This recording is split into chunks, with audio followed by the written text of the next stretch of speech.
My camera. I looked over here where my camera was. I forgot I moved it. So that probably looked really dumb. Yeah. Hello, everybody. As Richard has stated, we have been longtime friends and long have bonded over video games, specifically the Halo franchise. As he said, I'm Donald the Illustrator. You can find me on Instagram. I believe there's a link floating around there somewhere. Uh, Oh, okay, cool. Yeah, yeah, no worries. You can find my work there. I totally post regularly and don't procrastinate. And I'm gonna make more stuff. I promise. But but that's what I do: graphic design, illustration, and obviously play video games, which we're going to be talking about today. So thank you for having me here today, Richard. I'm extremely excited.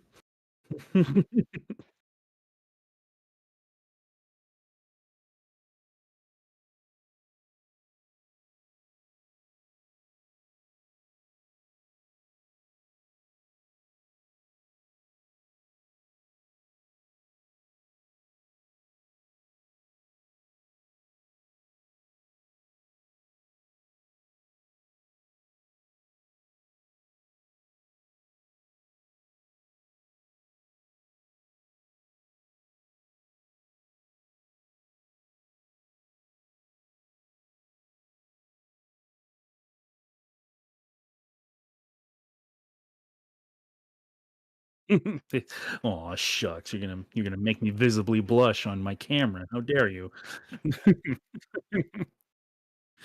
Yeah.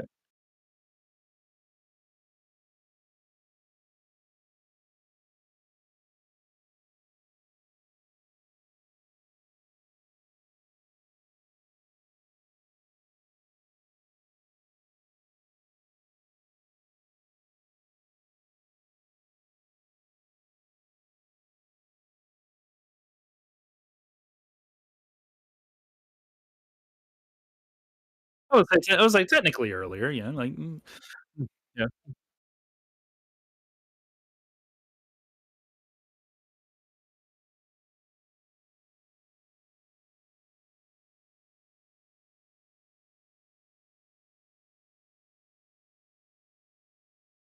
Like, stuck at a science class together, like like we're mortal enemies or something.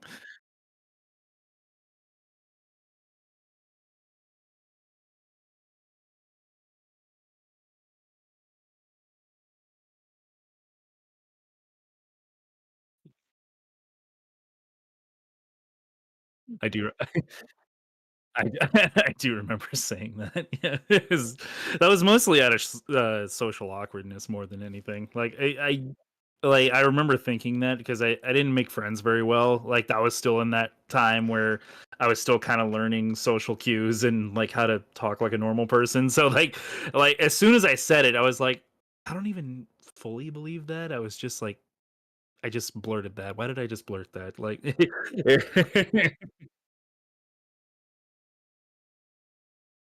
Yeah. I was also just very bad at fighter was, like I've gotten any better. Yeah, I'm still very bad at fighting games, but they're okay. Like, I didn't actually hate Soul Calibur, I was just nervous and in a social situation, and my ADHD was kicking in.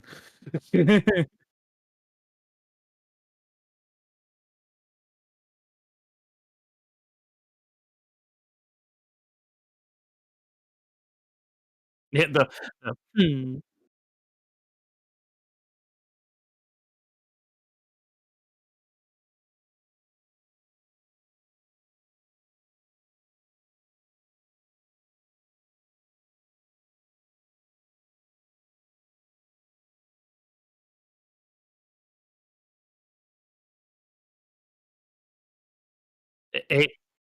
hey Richard, I don't mean to cut you off, but, Skylar's watching right now, and she says that you are muted. She cannot hear you at all. Shoot. Well, that's actually kind of a bummer. Good thing we caught that. Thank you, Skylar. Might have to run that conversation back a little bit. So Yeah, we probably will. Yeah, she says she can hear me, but not you. So okay, let me see should be here. good now. These are the Okay, wonderful let's see. technical issues that always need to be addressed. Apparently, this And wasn't you, fully plugged in. I'm gonna ask if she can hear you now. I don't know why I'm typing. I could literally. She's watching me stream. About I to don't know. say. I don't think very well, honestly. Hopefully it works now. This is new territory, so of course there's always going to be the little bugs. Oh yeah, there's always going to be technical hiccups and all that. Much appreciated.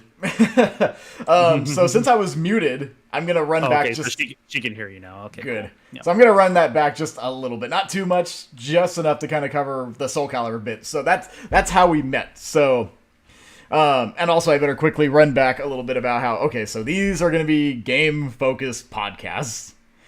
I guess the nice thing is, well, maybe not, because the video might not catch it either. So yeah, I am gonna run it back just to be on the safe side. So yeah, the Monte's Mountainview HQ podcasts are going to be focused around gaming and what makes gaming as a medium just so special to people like me and Donald the Illustrator here, just in case. Because, yeah, I just realized that whole conversation kind of got sucked into the void. Thankfully, we're only 8 minutes in as opposed to, like, a whole hour. 3 hours Oh, later. That'd be beautiful, where it's only, like, you only get, like, a chunk of this. So yeah, let's just say that I'm gonna just run this back and be like, all right, so yeah, welcome to Monte's Mountainview, which is the cool new podcast that I'm gonna be starting from here on out, covering game related stuff and my interest in gaming and my guest's interest in gaming, and have like a fun powwow where we just talk about what makes what we like so special to us. In the case of what we're talking about today with my longtime friend and guest tonight, Donald the Illustrator, we're gonna be talking about Halo. Yeah, Halo. Combat evolved for the Xbox, not the Mac. Sorry, Steve Jobs. Sorry, Steve Jobs. I wonder if he was pissed about that for for very long. Oh, you gotta wonder a little bit, honestly, because I heard he was pretty historically pissed about it. I wouldn't be surprised, but it was kind of like at the time it was a necessary evil. Like if you look back through the history, the whole thing of being a Microsoft exclusive was just kind of the package deal for Microsoft financially bailing them out, because they were not in a good spot while they were working on Halo. It was pretty much like head just barely above water. Mm-hmm. And Microsoft kind of came in with an offer of like, hey, we're going to save you, but now you're going to have to make it not only a Windows-based product, but you're also going to be making it our launch for our new console. Oh boy. Big gamble when you... Big gamble. I like to imagine that was also in the email at the bottom. It's like, especially the oh boy part. It's going to be a launch for our new platform. Oh boy. Just at the very end of the email. Just like stick that in there and be like, uh-oh. Oh boy. Cross your fingers. This could go either way. It's like those Midwestern moms, like, oh my god, it's gonna be so much fun. Oh boy. But yeah, so to run back a little bit of that, earlier when I was not coming through on FM, as I was saying, yeah, Donald and I been longtime friends. We knew each other way back in like our middle school years, but didn't really bond properly until about junior high going into high school. And we were stuck in a science class together at that point, and I knew him, so I made sure we were at the same table, because it's like, oh, shoot, I don't know anyone else here, but I do know you, but don't know you well, so I know you're into games, so Soul Calibur, that's pretty cool, right? And you were just like, Soul Calibur's dumb, it sucks. Yeah, but yeah, apparently I just told him that. Just like, Soul Calibur's dumb. Yeah, and then here I am over here like, oh, that didn't start on the right foot. So thankfully, because this was around like 2005, 2006, it was that time frame,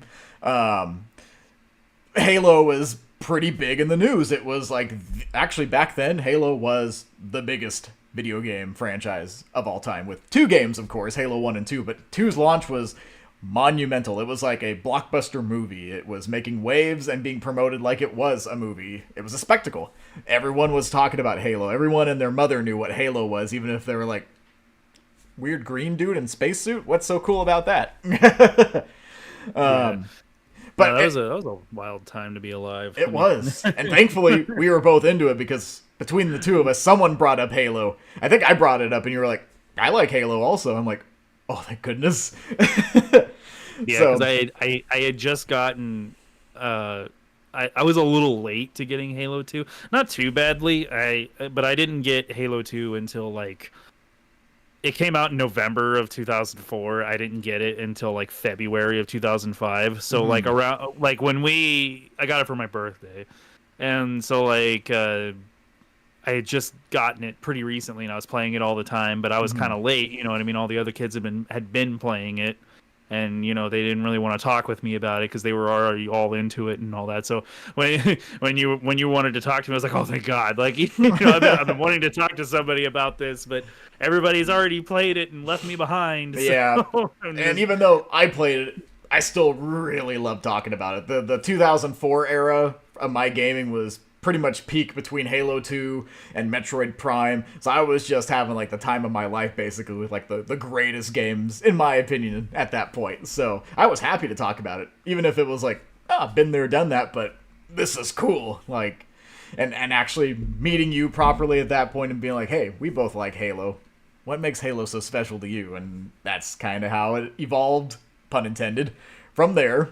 And the next thing you know, we're hanging out at each other's homes, doing split screen on one of our TVs in either of our living rooms. We're inviting our other friends over, and we're having like these big split screen battles, or even on a couple of occasions getting crazy and actually hooking up some Xboxes and just having a really good time with it. Something that's quite honestly a lost art in this day and age where everything's online or bust, basically.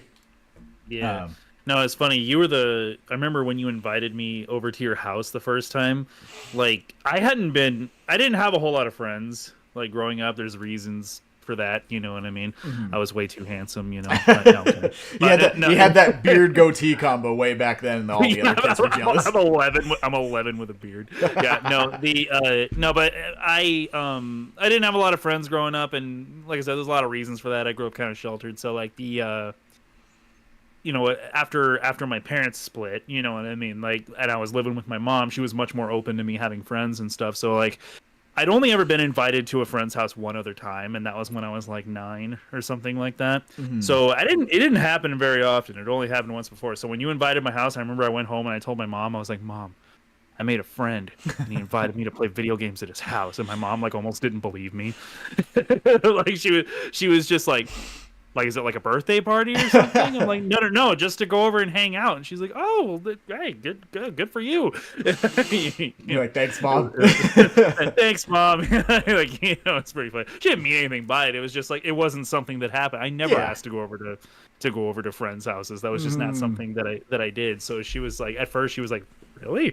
Mhm. Yeah. It's kind of funny. Our stories kind of parallel each other in that regard too, because at that point, there was only one friend that I ever really like went over to their house, and there was originally two, but he moved away, and then you know who I'm talking about. It was just him. We were just Mhm. going over to his house, him coming over to mine. So the fact that here I was, like bringing another friend over, I remember my parents being like, "Oh, that's different. Like this isn't who you know who he's inviting over at this point. Now it's this newcomer, huh? Interesting." I remember at first them being skeptical because parents are always like, "Oh, new friend. Hopefully this guy is okay," and that whole thing. Like he's not making my kid do all these horrible things because schools can be scary. They're not always scary, but I get it. Worrying parents, typical stuff. Um, but yeah, and then I had you over. We were playing games, and then my parents were like, "Yeah, this guy's all right." Yeah, he's okay, I guess. Yeah. And And then I proceeded to come over every other day for like the next 6 years. pretty much. And Halo was pretty much like one of the go-tos every time. Like we'd watch shows on like Cartoon Network and stuff, but when it was time, got the homework done or whatever, it was busting out the Yeah, Halo. got the homework done, meaning we played video games all day, forgot about it, and then panicked and did it the night Yeah. before. Or Yeah, rushed through it and got it done and we're like, yeah, it's fine. And then play yeah, games at that point. it's D minus worthy. That's passing. About to Yeah, say. no, yeah, no, we played a lot of Halo at your house. I was gonna say something and I kind of lost the thought. Ooh. What was I gonna say? Ah, dang it. I really don't remember. Like it was pertaining to Halo. Oh yeah, I remember now. Yeah, like at your house, like when we played 4-player split screen multiplayer on Blood Gulch Mm. and stuff like that on what's it called in Halo 2? In It's not Halo Blood 2, Gulch in it Halo was 2. coagulation. Coagulation, that's right. Yeah, we played on Coagulation with 4 people, and I know it sounds funny in my head because 4 people playing a game at the same time is nothing nowadays. But I never had Xbox Live. I didn't have Xbox Live up until Halo 3 came out. Yeah. You know what I mean? So and like I said, I never really had a lot of people over. I didn't go to people's houses a lot. So I played Halo by myself 99% of the time. And I never really got to play Halo's multiplayer really. So when I went over to your house, that was like the first time that I actually got to play Halo's multiplayer, and I just remember thinking to myself, I was sitting there on your couch and I was playing with 3 other people who, you know, were just playing on your old Vizio TV in your living room, like with 4-player split screen, and I was just thinking to myself, this is the height of technology. It's like, this is what really matters. This is peak. We're never gonna beat this, even though Xbox Live existed. You know, I hadn't even touched that yet. In my little brain, I was just like, oh my god, I'm playing games with other people at the same time. We're never gonna beat this. It's actually crazy because yeah, at that point, because I have siblings, but only one of them ever played Halo with me, and or rarely, very rarely, it'd be the 3 of us, but it was mostly just me and my brother. And during that time, we'd usually just be playing like the campaign or something, because that was a very easy, straightforward thing to do. So on those off times where I had our friend, because this friend that I had over was also friends of ours. That's the median, kind of going back to that point about how, you know, when we didn't know each other very well, we had other friends that were kind of like that bridge during that time before we actually started bonding ourselves. But our friend, you know, I had him over, you over, and then my brother was playing, and that's how we had that 4-player thing going on, and we actually would like bounce between teams or do like free-for-all stuff, and it was, I didn't even realize such a thing was possible, because it was just the campaign, or just wandering around the maps in multiplayer by your lonesome at that point, just to check them out and see how cool they looked. But to actually play on them and to shoot one another and laugh and teabag and all that great stuff that just made every little encounter great. I remember bursting out laughing at something as simple as just like running into like the cave, running in with like a plasma pistol and just gunning you down, and you're going, no, get away from me. and just having a great time with it. Yeah, when Halo 3 came out, that really just like escalated what we were already doing, and around that time, you got Xbox Live before I did. I think it was a few months, if I remember. Yeah, correctly. by quite a pretty big margin. Yeah, because I didn't get Xbox Live until we must have been seniors in high school by the time that I finally got Xbox Live. I remember that because I asked my mom specifically for it as like a senior present for me making it to my senior year. I was like, Mom, I want this. Please. Can we please get internet and Xbox Live so I can play with my friends? You know, I remember asking for that specifically, and to my surprise, my mom actually did it. Thankfully, too. And the timing was perfect. Cool. Like we came in at the right time with how things were going there. Actually, so funny story there. Because amongst our friends, we thought we were, you know, pretty decent Halo players as kids. We were like, oh yeah, we're good. We get top of the leaderboard when we finish our matches. We know what we're doing. And we both had a friend at that time who did have Xbox Live on the original Xbox.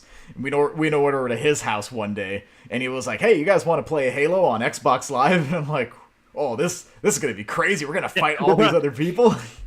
We're probably going to be pretty good, you know, just saying, you know, like we're pretty experienced. And... Oh yeah, we went into it completely blind, thinking, we're good amongst ourselves. We got no problem playing these other players. And I am the top player out of the 6 people that I play this game with, so it's like us playing Smash Bros back in the day and being like, oh, I'm so good. Look how many matches I went while I also threw Pokeballs and assist trophies everywhere and got my final Smash on, you know, stuff like that.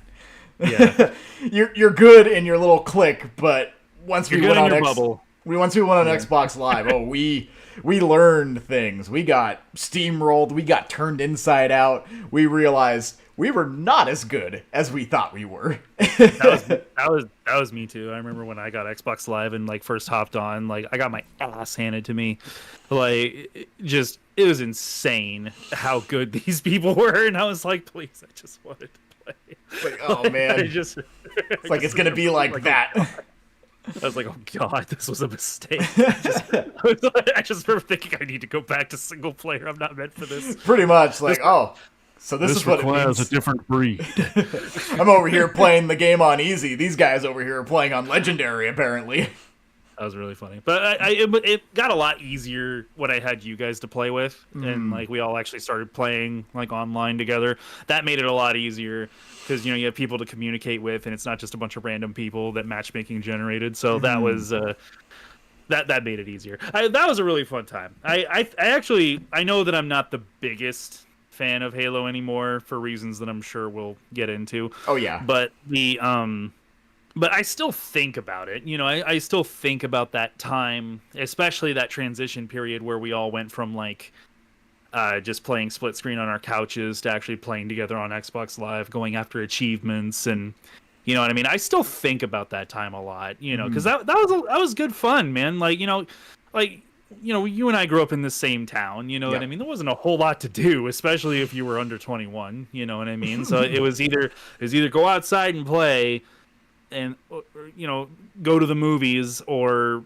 play video games. You know what I mean? That was pretty much all there was to do. Between those things, the games were the most fun at that point, especially with just how many of us were playing. Good. Yeah, we were eating good when it came to video games, like around that time, because it wasn't just Halo. Halo was probably the biggest one, but Absolutely. I remember I was playing a ton of Elder Scrolls and Call of Duty. Modern Warfare was a big deal. Yeah. The first one and then the second one. Yeah, Battlefield was coming out on consoles and stuff, so I could finally play that. Like, because I didn't have a PC then, so like There's plenty. There was plenty to do, and it was a way for us to network with each other. I remember like sometimes we'd all just be in a huge party chat. There'd be like 12 of us in there just talking to each other, all of us playing different games. Yeah, or sometimes even all playing the same game.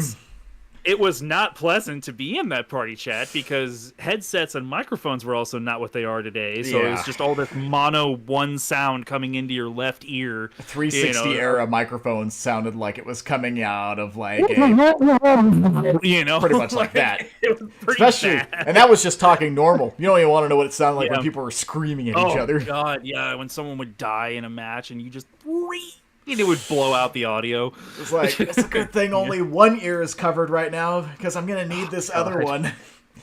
God, it was so bad. Like, I think about that. I've actually found my old 360 headset. Oh, snap. I still have it, apparently. Like, I found it the other day. I was like, oh my God, this thing's a relic. It even still has that very specific 360 controller hookup. Yep, you meant for that little adapter. Anything else. Yep. Yeah, I was like, oh my God, this thing's a dinosaur. And like, as soon I even tried it on, I was just like, hey, look at me, I'm so quirky. And it just brought all that back. I was like, oh God, the amount of times. Maybe that's why I have hearing trouble now as an adult, was from wearing that thing. That wouldn't be surprising. Having all of our prepubescent friends and ourselves just screaming into our left ears every time we died in a video game. Because back then, too, we took it way more seriously than we do now. Like, it was like life and death during that point in our lives. Oh, dude, it was like how we were playing Halo 3 and how important it was for us to win so we can rank up in matchmaking and get better matches and stuff like that. Like, it was like equivalent to like people that take football way too seriously. Pretty much. Like, oh my God, I remember theater was a thing in Halo 3. They added that in, and I remember we'd watch over our matches. Just it was like coaches watching the game tapes. You know what I mean? Like, you see that right there? That's what we got to work on. And oh God, I didn't even know you could come from there. Like, we need to get better coordination. Next time you go left and you go right. Like, I remember it was just this big thing. We wanted to be the best. And it was just a bunch of 14-year-olds just like playing and having fun and taking it very seriously because it was so exciting. And actually, so kind of going back to that too a little bit, when it comes to Halo, the first one I actually owned was 2. I did play 1 first. I actually got introduced to Halo probably the best way you could in the sense of like the scale, because I went to a birthday party about, I have to say, maybe it had to have been like at least a year, 2 years before Halo 2 came out. Went to a friend's birthday party, and his family actually somehow got all the TVs and all these Xboxes hooked up, and I actually got to play Halo 1 proper with like the actual like LAN party style setup of having your own console and screen and everything else. So during that, that's when I got to see like all the iconic stuff that basically are just imprinted into my brain at this point. Like I think to this day, the most like memorable sound from Halo that I'll just carry with me probably till the day I'm no longer on this earth is just the original plasma pistol's charge sound. Just that classic. Yeah. And he's just holding it and his hands just shaking. And the little meters all filled up with like that vibrant red as it goes from green to like it almost looked like a little power symbol filling up. Yeah. I remember thinking, like, even as a kid, I was like, is this gonna explode in my hand if I don't if I don't let it go? I'm just over here like, this thing's cool. I'm gonna keep charging this and just run around with it, basically. Yeah, no, I remember that was cool. I liked the sparks that I remember because like if you hit something with it, it would just green sparks would explode out of whatever shower you hit. everywhere. It just looked cool. I just remember thinking that looked cool, so I would just do that over and over again. And then, of course, the campaign, fighting, like, all the enemies and all the locations that you fought him in. The grunts also. Like, the plasma pistol charge sound and also just the one specific grunt death sound. The little hoo sound that they'd always make. Those are the things that are, like, cemented into my brain. So during that time, I got to play it, got introduced and was like, oh, this Halo thing's really cool. And I don't remember what was the incentive, but we actually did get the Xbox finally when Halo 2 came out, and it came bundled with. So Halo 2 was the first one I actually owned, and I put so many hours into that game between the campaign, and then when I had you guys over, it was just Halo craze. And then, of course, on top of that, we knew Halo 3 was on the way. And during that time period, I didn't have the 360 yet. You got the 360 before I did. You didn't have Xbox Live, but you had the console. You had Halo 3. Yeah. I remember. I got the game and I got a 360 a little before you did. Yeah. And during that time, I remember during school, you're like, you need to come over after school today. You got to see Halo 3. It's so cool. Because I was trying to, I just remember, because this is before cell phones, you know what I mean? So like cell phones were a thing, but they were just brick phones or really, really bad flip phones that you couldn't even take pictures with yet. So like it was just a time when there wasn't really social media. Like it was in its real infancy. I think MySpace came around in like 2004. Yeah. But you and I didn't really have the internet capabilities to have MySpace, and our parents wouldn't let us anyway. So like it was just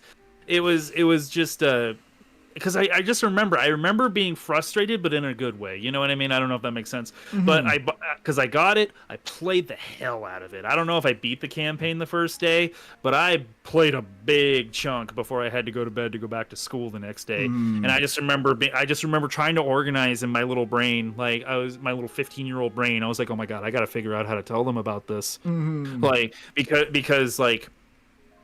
I was just like, you guys have never seen anything like this before. And like, I just remember I was like, I was like, you guys are gonna blow your like. And I remembered I was picking out parts that I wanted to show you. You know what I mean? Like and I remember specifically when the Scarab shows up for the first time. Yeah. And how you actually physically have to fight the Scarab, not like in Halo 2 where it was scripted. Yeah, exactly. Yeah, like I just remember, and I was like, Richard, you get to blow it up.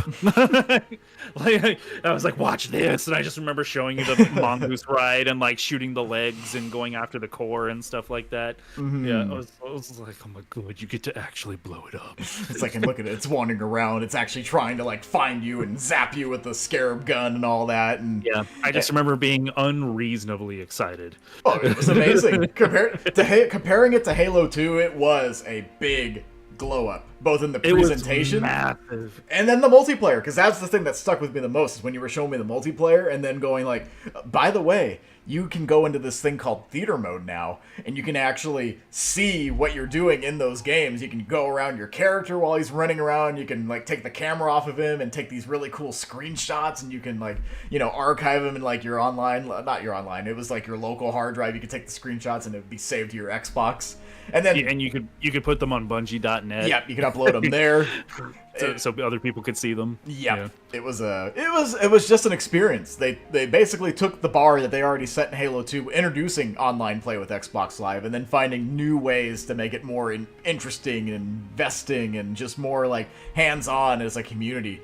I remember seeing so many like custom game maps with Forge and all the screenshots that people used to take some crazy Halo 3 screenshots back in the day and have some amazing clips that they'd share too when they got like a plasma. Well, didn't Bungie.net have like screenshot like competitions or something? They did. Like I vaguely remember because I didn't have Xbox Live still, so I had dial up until like 2010.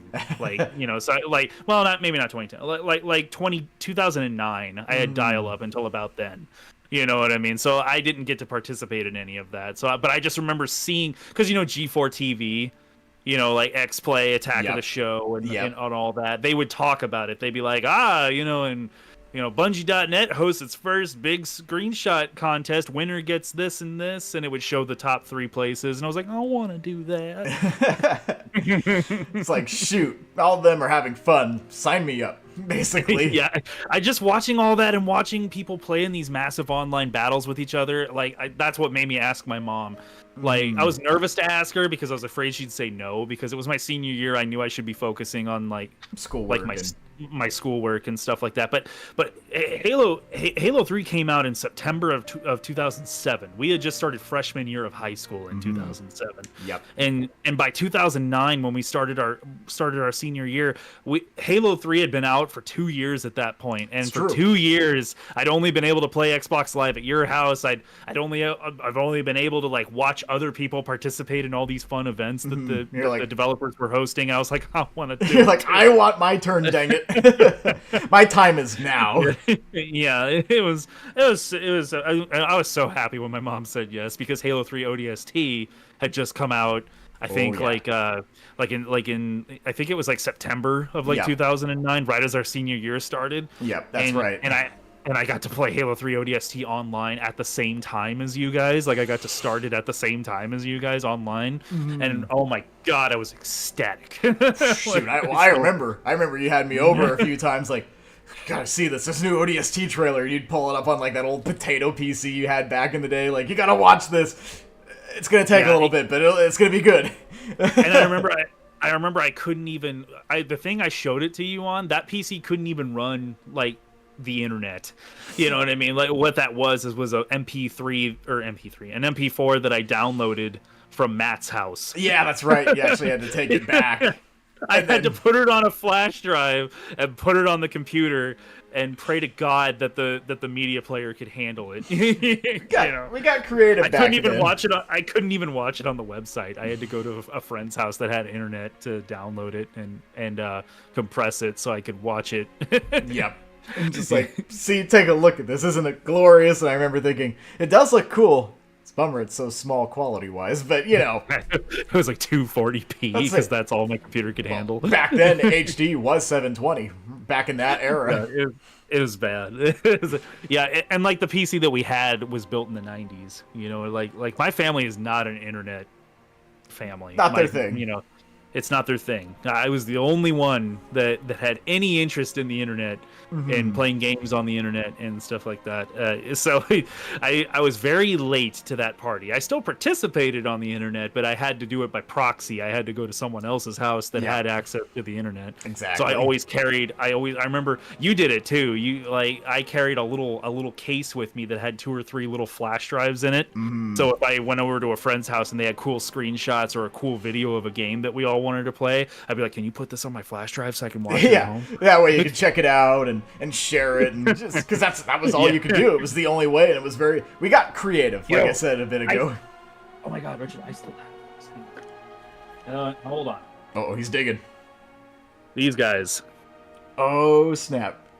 Yeah, like there's this guy, he's a little 4 gig flash drive. This dude I think is an 8 gig flash drive. And then this guy I got a little later, but he's a 16 gig flash drive. Oh, jeez. Yours were way, way, way more data than the ones I had, like the little 512 megabyte ones. Oh, you want to see those? Oh, you're going to love this. Hang on. I found all these when I was cleaning out my room. And it's like, here's my first MP3 player. Oh, snap. It's a little Philips, back when MP3 players were flash drives. That was cool. But it was nice because you just plug it in and put the music on directly. Yeah, and this, Richard, you might remember this. This was my very first USB flash drive. Oh, jeez. Remember this thing? Some high school memories right there. I had this all throughout high school, from freshman year to senior year. It's a 1 gigabyte flash drive, and the amount of screenshots from Halo and like little very very compressed video files of Halo trailers and stuff on this guy right here. That's basically your Halo archive right there. Pretty much. And then also this dude. This was my first big flash drive. This is an 8 gig one. This is the first 8 gig one I ever got. I put so many video files on this. Mm-hmm.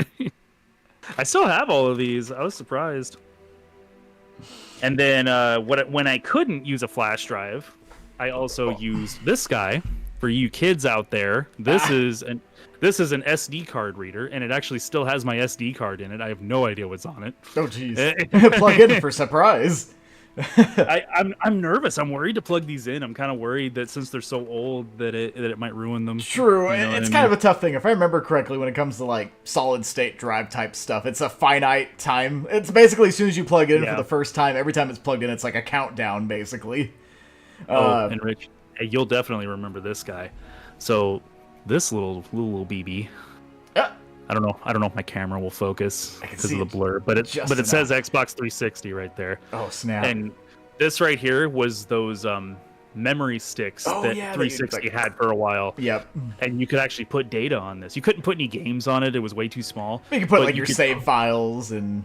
You could put your profile on here. Mm-hmm. So that way when you went over to a friend's house, if they were connected to Xbox Live, it would you could just plug this in and it would automatically recognize you. So you didn't have to download your profile. Yep. I carried this thing everywhere. It's true. You took it over to Matt's, you took it over to Hans's, you took it over to mine. And I took it to my very first Halo 3 tournament too. That was hosted at the high school. Yeah, that's right.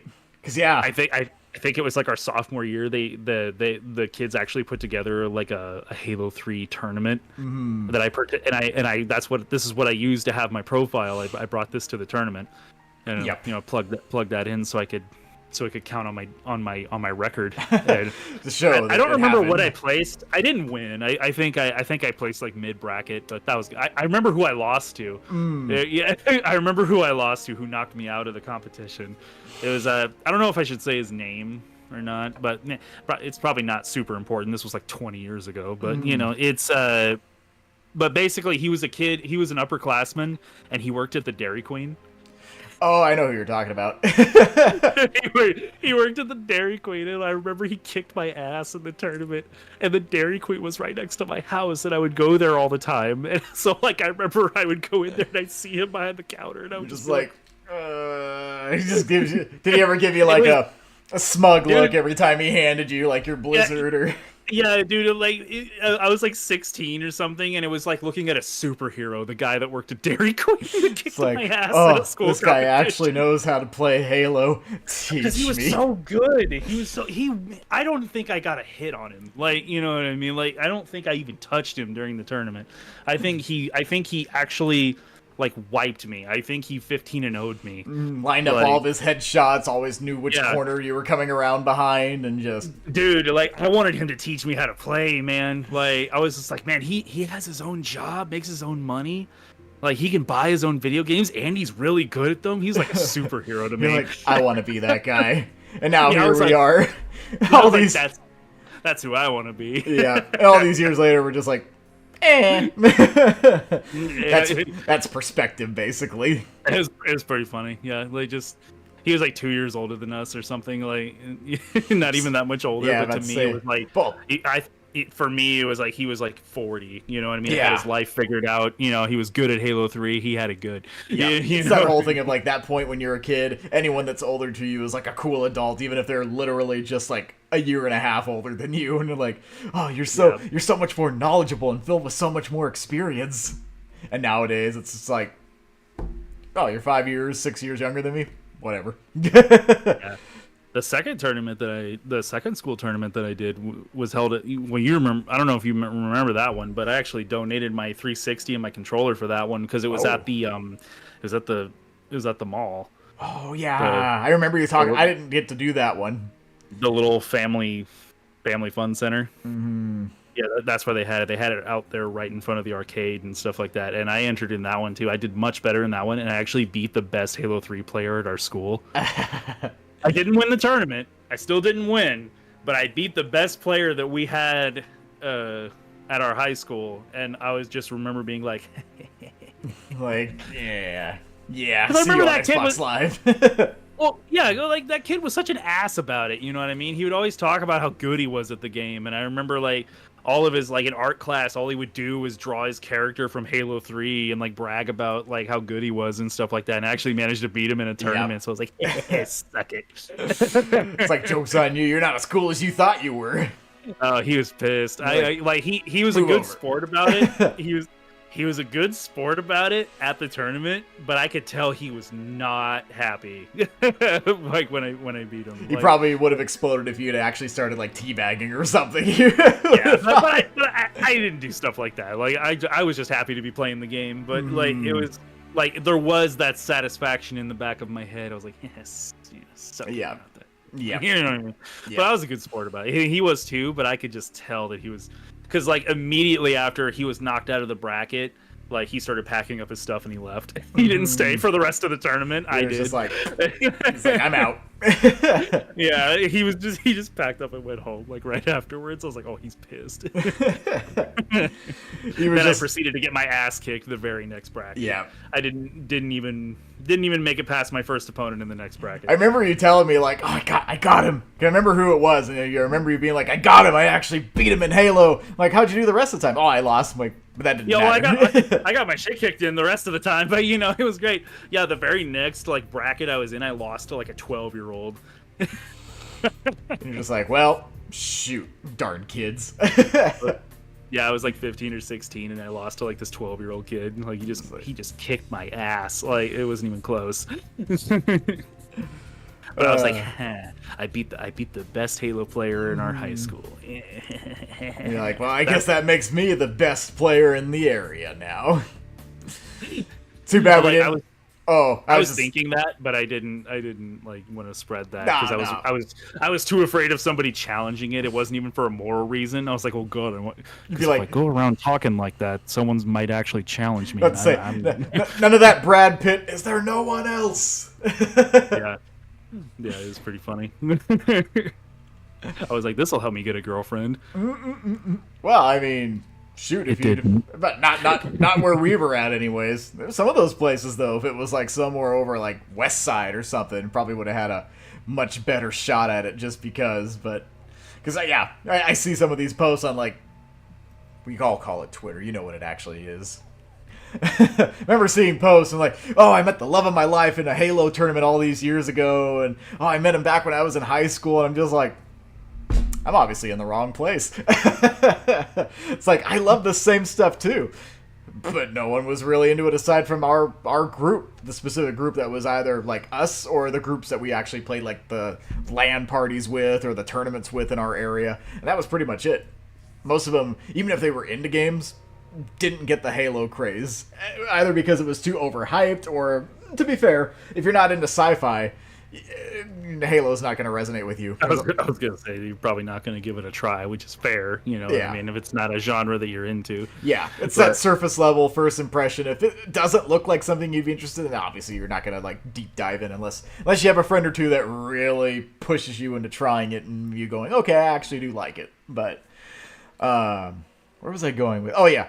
So once we both had Xbox Live and we were no longer being stuck having to like, you know, go over to like either Hans's or hanging out at my place, we were all finally able to play online together and have that experience of, like we were talking about earlier, with like putting the headsets on and chit-chatting and joining like these huge lobbies, because at that point we were used to it being very consolidated. And then when we actually all had Xbox Live, we were hopping in as like a party, and we'd be playing like these big, like, you know, 8v8 type battles or just slayers with random people at that point, and getting like that real exposure to what it meant to actually play Xbox Live and go up against all these people. Yeah, which was huge for the time. Like, like eight versus 8. That was like that was a ton of people. Nowadays, you know, like Battlefield 2042, like you can have 128 versus 128. And which is insane to me. But like the but yeah, at the time I remember how big 8v8 felt. Yeah. You know what I mean? Like it felt like this massive war just raging all over this map, and you know, I just remember that feeling of 8v8. It became my favorite for that reason. It was just so chaotic. You know, you had aerial vehicles getting blown out of the sky and tanks rolling up, and like squads flanking all over the place, but it was just 8v8. There's only 16 people, but it felt like 100. Yeah. You know, Well, especially I mean? since we just got so used to having like our small groups playing with each other. 2v2, 3v2, 3v3. It, admittedly, was kind of overwhelming at first seeing that many people all going at it and being like, oh shoot, I better contribute, otherwise we're in trouble. Yeah. And it was Xbox Live, so it was Xbox 360 era Xbox Live. Oh, so gosh. if you didn't perform well, like they would just talk mad shit about you.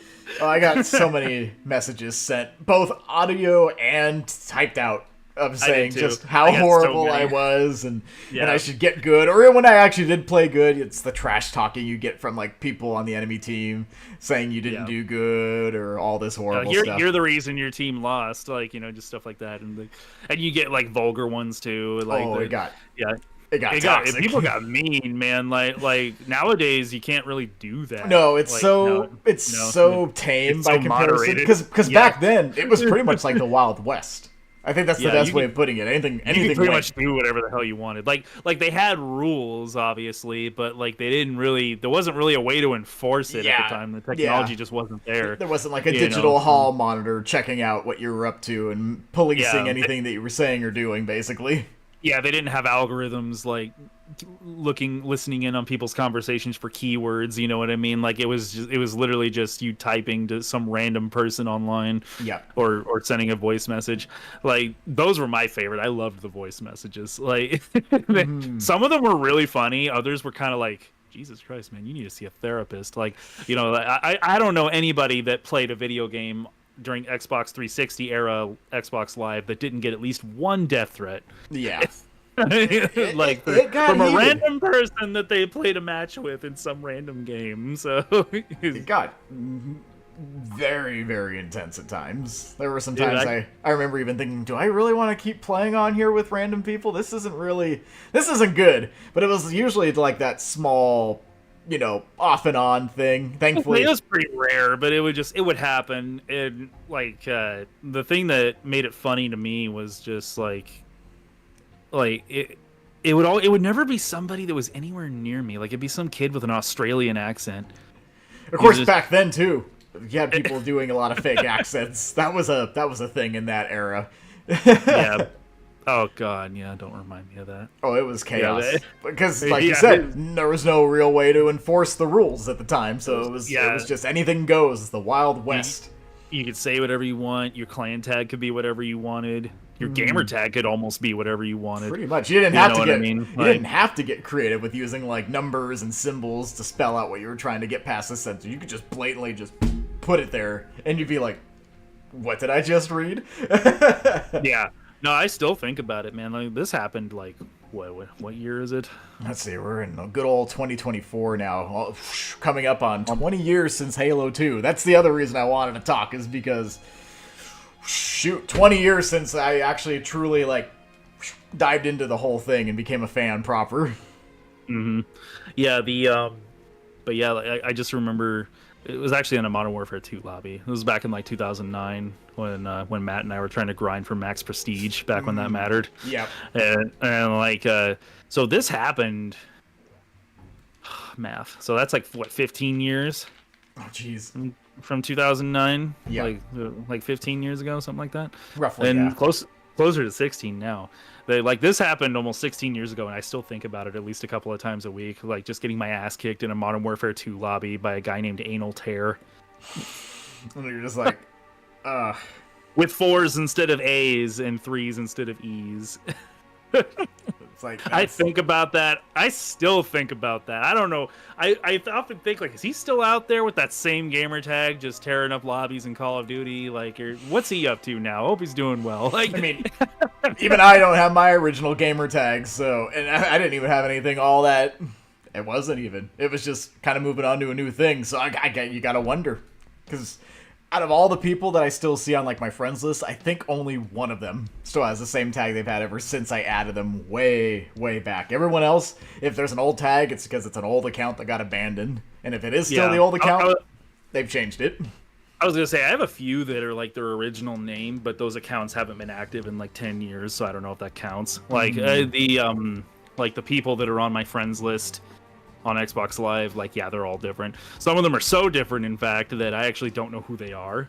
I don't like I'll see them on my friends list. It's like, when did I add this person? You know what I mean? Like, have I been hacked or something? But no, it's somebody that I added, but they weren't going by that name when I added them. Yeah. So Like, I have no idea who they are, and I'm too socially awkward to message them and be like, who are you? Yeah, like, I don't remember who you are. You're on my list, and I'm still on yours, apparently. What did we play? What was our thing? I started person.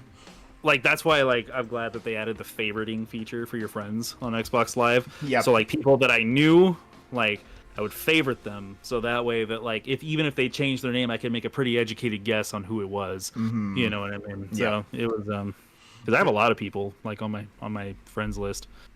I have less now. I actually cleaned it out about a year ago. Got rid of a bunch of people. I still have like 100 people on there. It's a hefty amount. Yeah, like I played Xbox for a long time. So you accumulate. In fact, I think Xbox just sent me a thing not that long ago. Let me see. Actually, I'm curious.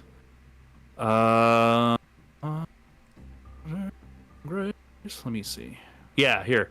It was telling me that my 15th year anniversary with Xbox Live is coming up. Yeah, that's crazy to think about.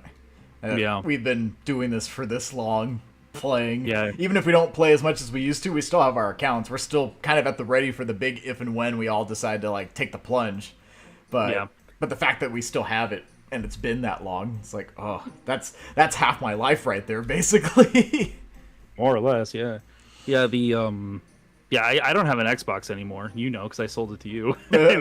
But yeah, but I still have Xbox Live, just PC Xbox Live, you know, so I play all my Xbox games on PC now. Yeah, and funny enough, some of those Xbox games I'm playing on my Steam Deck at this point just because it's convenient. But yeah, so during that time period, when we first got Xbox Live, pretty much up until we got out of high school, it was just nonstop nights of playing, like, Xbox Live. And of course, a lot of it being Halo 3 at that point, because it was the thing. Everyone was playing it. Thing. Yeah. Like, even when ODST came out, we still played a lot of Halo 3. Because, you know, ODST was like PvE. It was just like wave-based, you know, against AI, you know, opponents. We still used Halo 3 to get that PvP fix. Yep. You know, we played Halo 3 for years until September of 2010, when a certain Halo game came out that sucked hours out of our lives for the next 12 months. Yeah.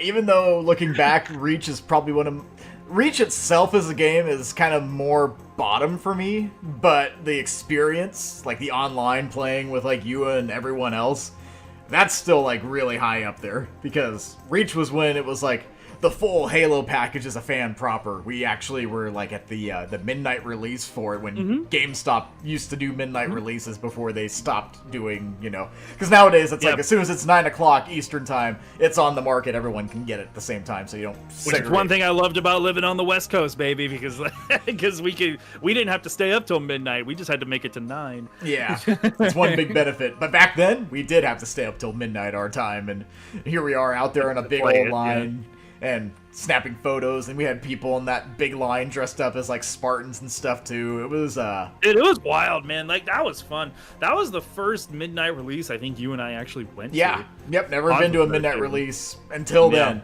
And I remember basically like pleading to my parents, like, we got to be able to do this. This is a big deal, like, because I mean this is 2010. I'd only been like driving for like what, maybe a couple of months, if anything. Yeah, and like we were 18, but yeah, I didn't. Well, you've been driving longer than that. Well, I'd done driving, but I didn't have like a license or a permit. I actually after graduating high school is when. Really? You didn't get your license until after we graduated? Mm-hmm. No, I guess that makes sense. Because I remember after you got your license, then you started driving us all over the place. Yeah, and I remember for like the longest time, because I took like acting classes back in the day, and everyone in my class that was younger than me was already getting their permits and getting their licenses early through having their permits and all that, and being like, when are you going to get your license? When? You need to be able to go places. And lo and behold, after high school, that's exactly what happened. I got a car, took my test, And yeah, I guess during like the mid-July, late August is when I did a lot of driving at that point. So when September was rolling in, I remember like talking to my parents and being like, I've never done this before, and this is a whole new thing, but I want to go to this midnight release with my friends. Can we do that? And I remember them being like really nervous about the idea. It's like, it's after midnight, it's downtown, you never know what could happen.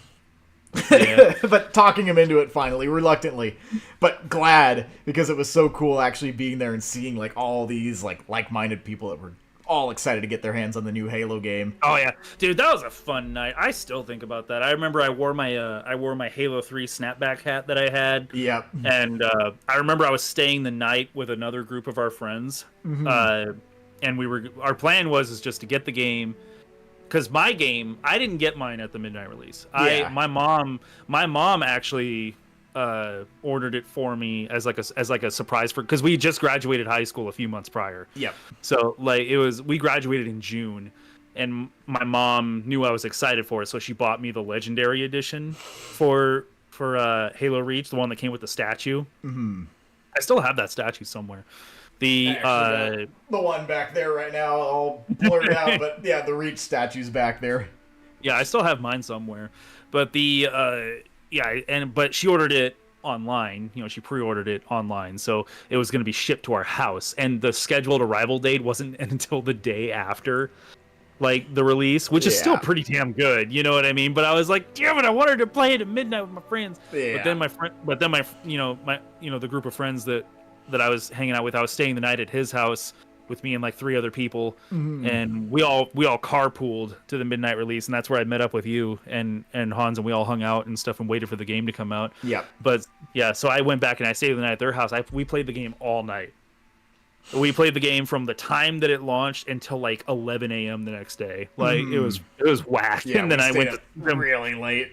Really late. I remember that. Like, that was the latest I'd ever stayed up, and boy, like, and it was all thanks to Halo and the fact that we were all friends, just hyped on Halo, sharing it together, and we were just like, "This is it. This is as good as it gets." That was a really fun night. That was really fun. I still think about that sometimes too. Like the excitement. Like, we were all so excited. I remember we're gonna blow through this campaign and we're gonna see what it's about. And I just remember the first time we got to the New Alexandria mission where you're actually flying around with in the Falcons. Yeah, and flying from building to building as it's all burning with this beautiful like purple and orange and red landscape. Yeah, just that part alone, that is still so vivid in my head, of all 4 of us just sitting on his couch in front of his giant TV, because he was older than us. He had his own house, so he had this massive 60-inch screen. Yeah, and we were all just playing, and I just remember thinking, God, this game is gorgeous, and like, this is so much fun. We're just gorging ourselves to death on pizza and soda.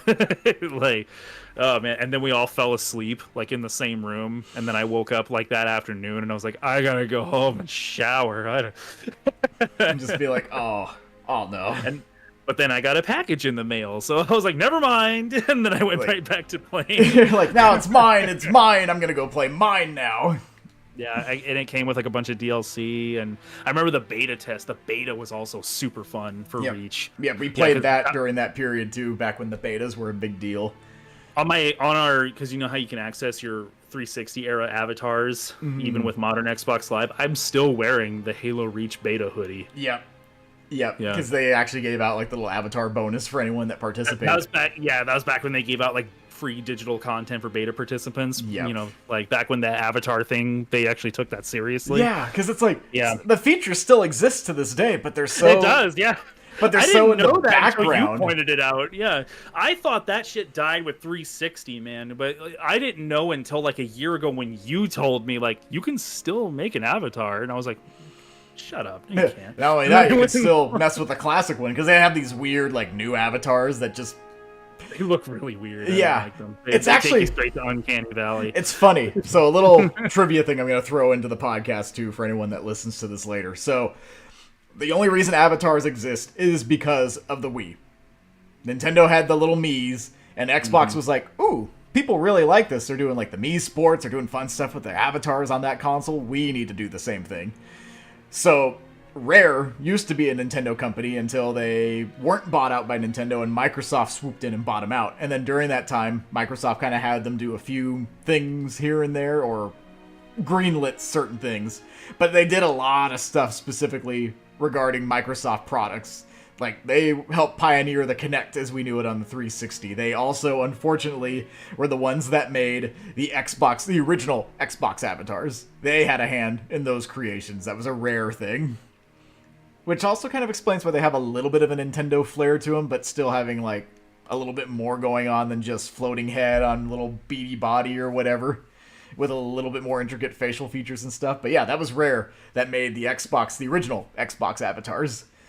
And they do still exist, because yeah, there's these weird new uncanny ones that just feel really off. They don't have like an actual like caricature charm to them. They just look they feel weird. They just look like the weird ones you'd see on like Meta or Instagram, and you're like, I don't like this. This is wrong. This is very wrong. This is wrong. Shoot. So regarding Halo, there's actually one cool thing that we were going to try doing during this podcast that I'll kind of put into a proper perspective for everyone. So, because I didn't get to properly convey it earlier, thanks to my mic not working until... Thank you again for doing that, by the way, Skylar, pointing that out.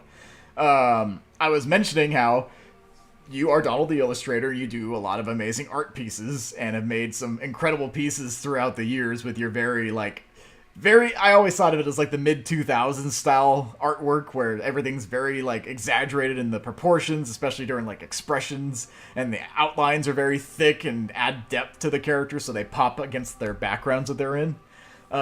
Which is why I always thought it was so cool looking and why I loved seeing like every little thing you doodle at that point, because there was just always so much like energy and personality in it. Thanks.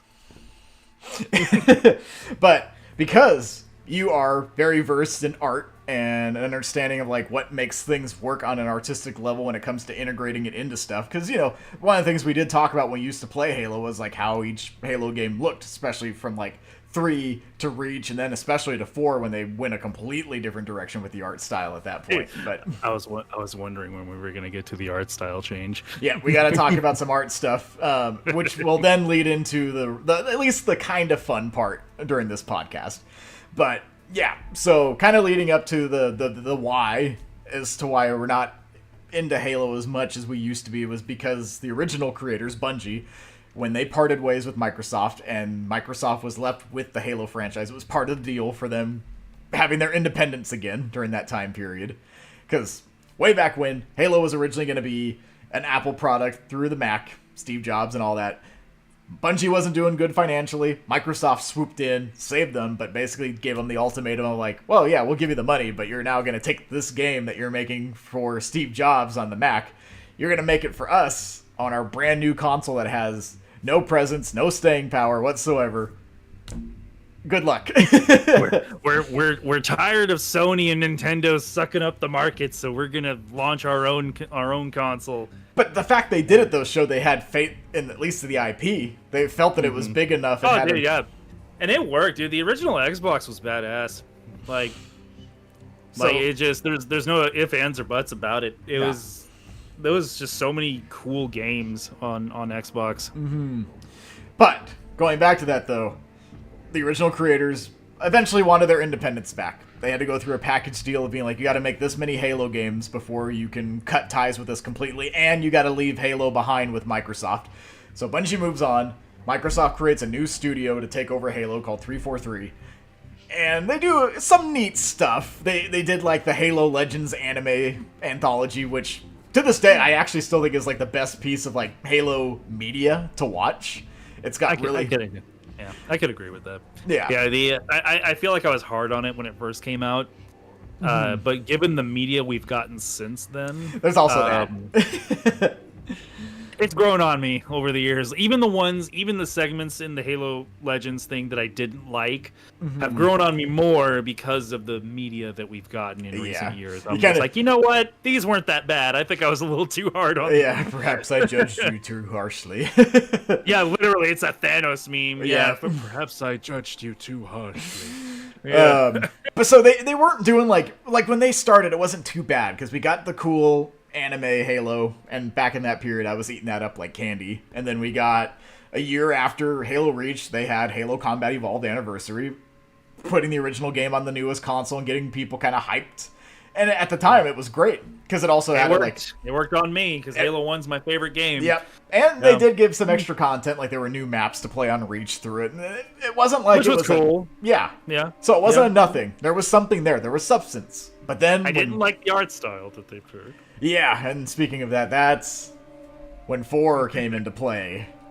That's when things really shifted. Like, the whole art style just radically shifted over from what was already established to something that looked a little bit more, I hate to say generic sci-fi, because that's not quite fair, because it still has its own identity.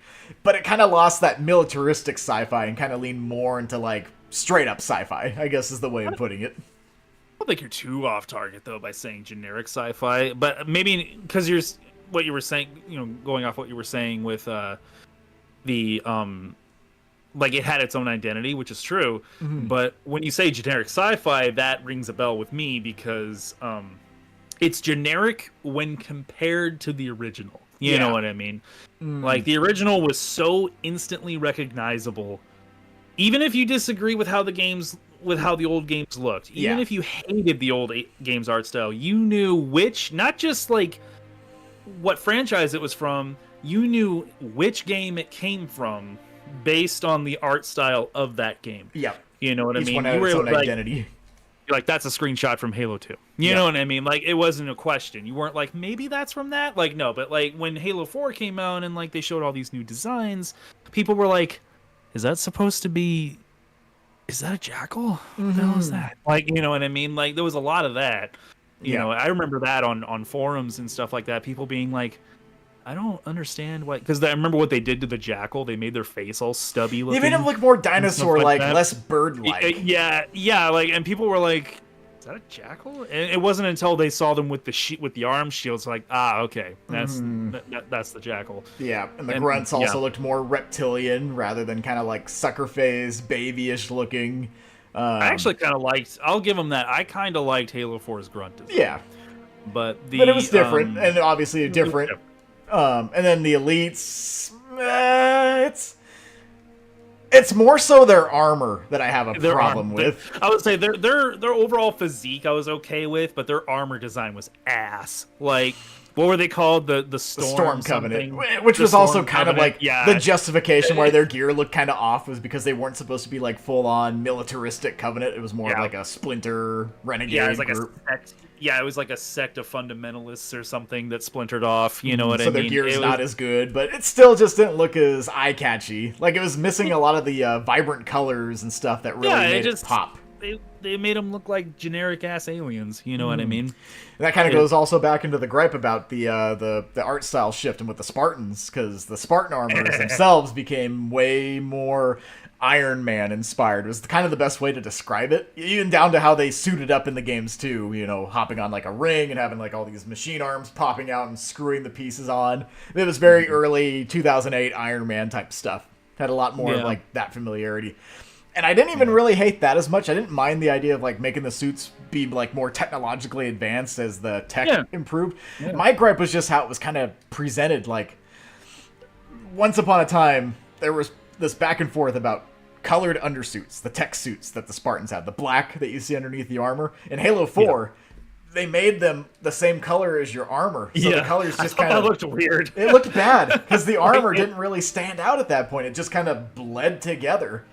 It looked like they were wearing a leotard, like a Power Ranger or something. Looked way more like that. And it sucked because when you're fighting and it's all happening really fast in front of your face, the colors blend together so much that even when you had a moment to actually see what you were looking at, you still had to like stop and process it compared to older days where, because of that black undersuit, every piece of the armor was nicely segmented from one another. You could clearly see the helmet, the shoulders, the chest, whatever. But then with the colored suit, it all just kind of bled together. So it was a lot harder to make out those details or honestly even appreciate them.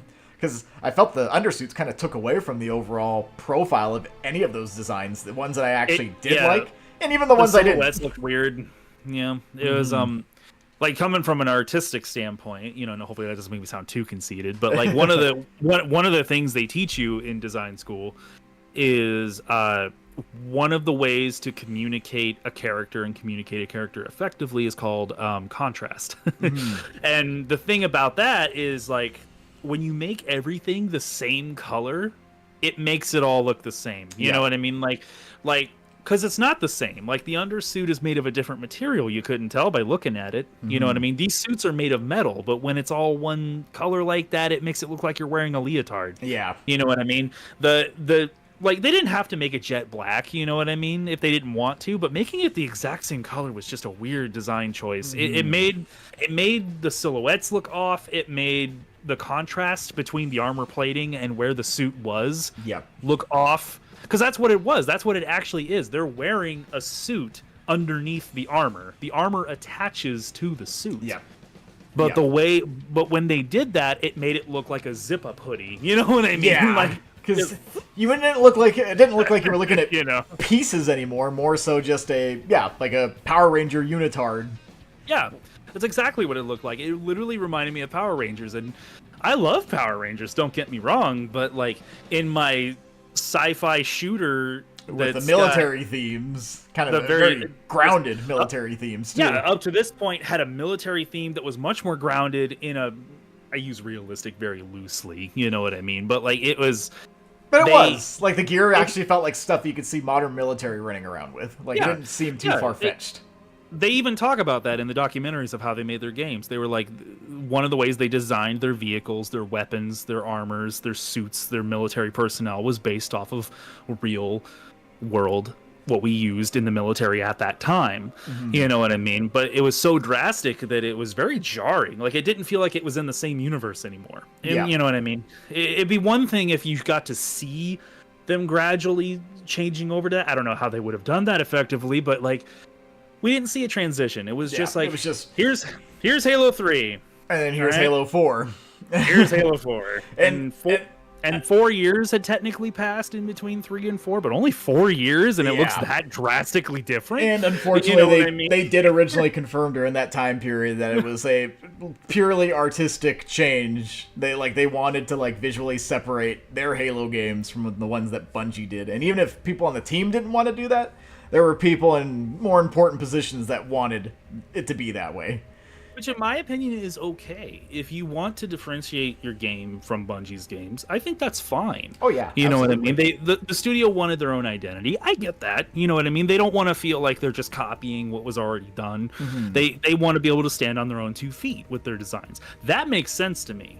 As a designer myself, that makes total sense. It was just how they went about it, and just the choices that they made and how they worded things that I was like, this feels more disrespectful than anything. Yeah. Like, it doesn't feel like you're really trying to be different for the sake of like, this is me, you know, this is something that we made, you know what I mean, in a way that's like respectful to the material that it came from. It's like, that stuff's old and it's dumb. This stuff's new, so it's good. You know what I mean? That's what it more felt like, and I didn't like You're like, that's old Halo. This is new Halo. This is the Halo that you want to play. And you better get used to it. And that was a rough time, because because it was kind of a downhill thing for a lot of reasons. The art style was a that was a sting moment, but it's like, all right, it's fine. I'm gonna move on.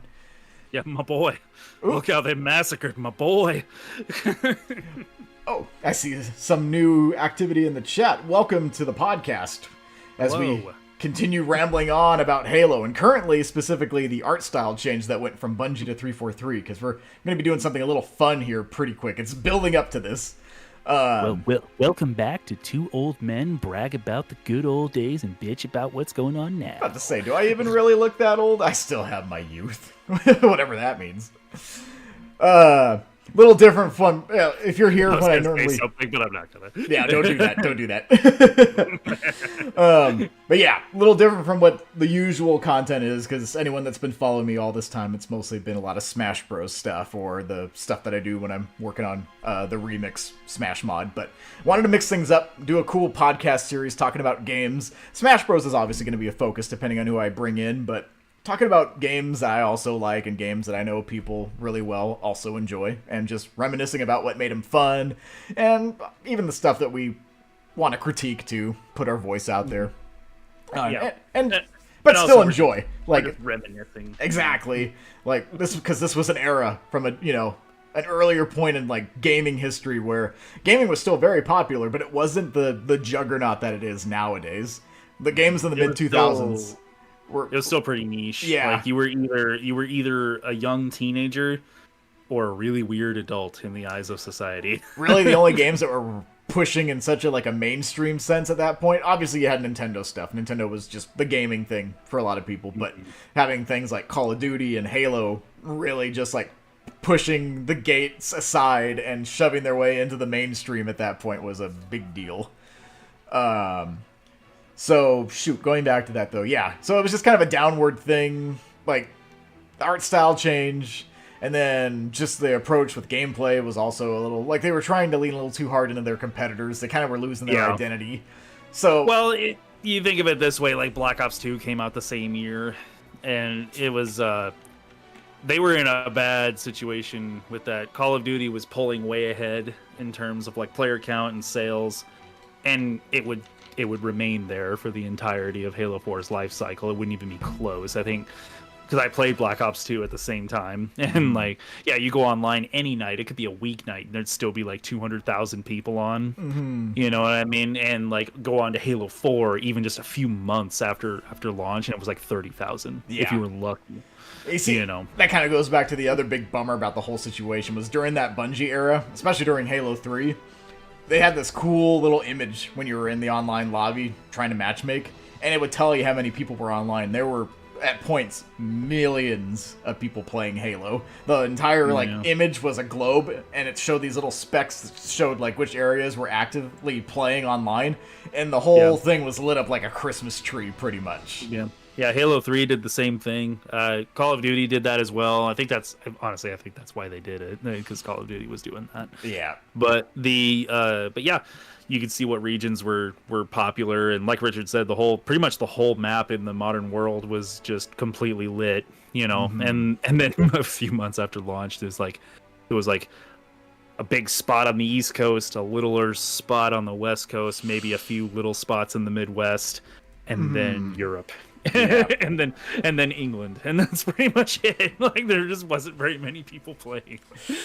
Yeah, it was rough.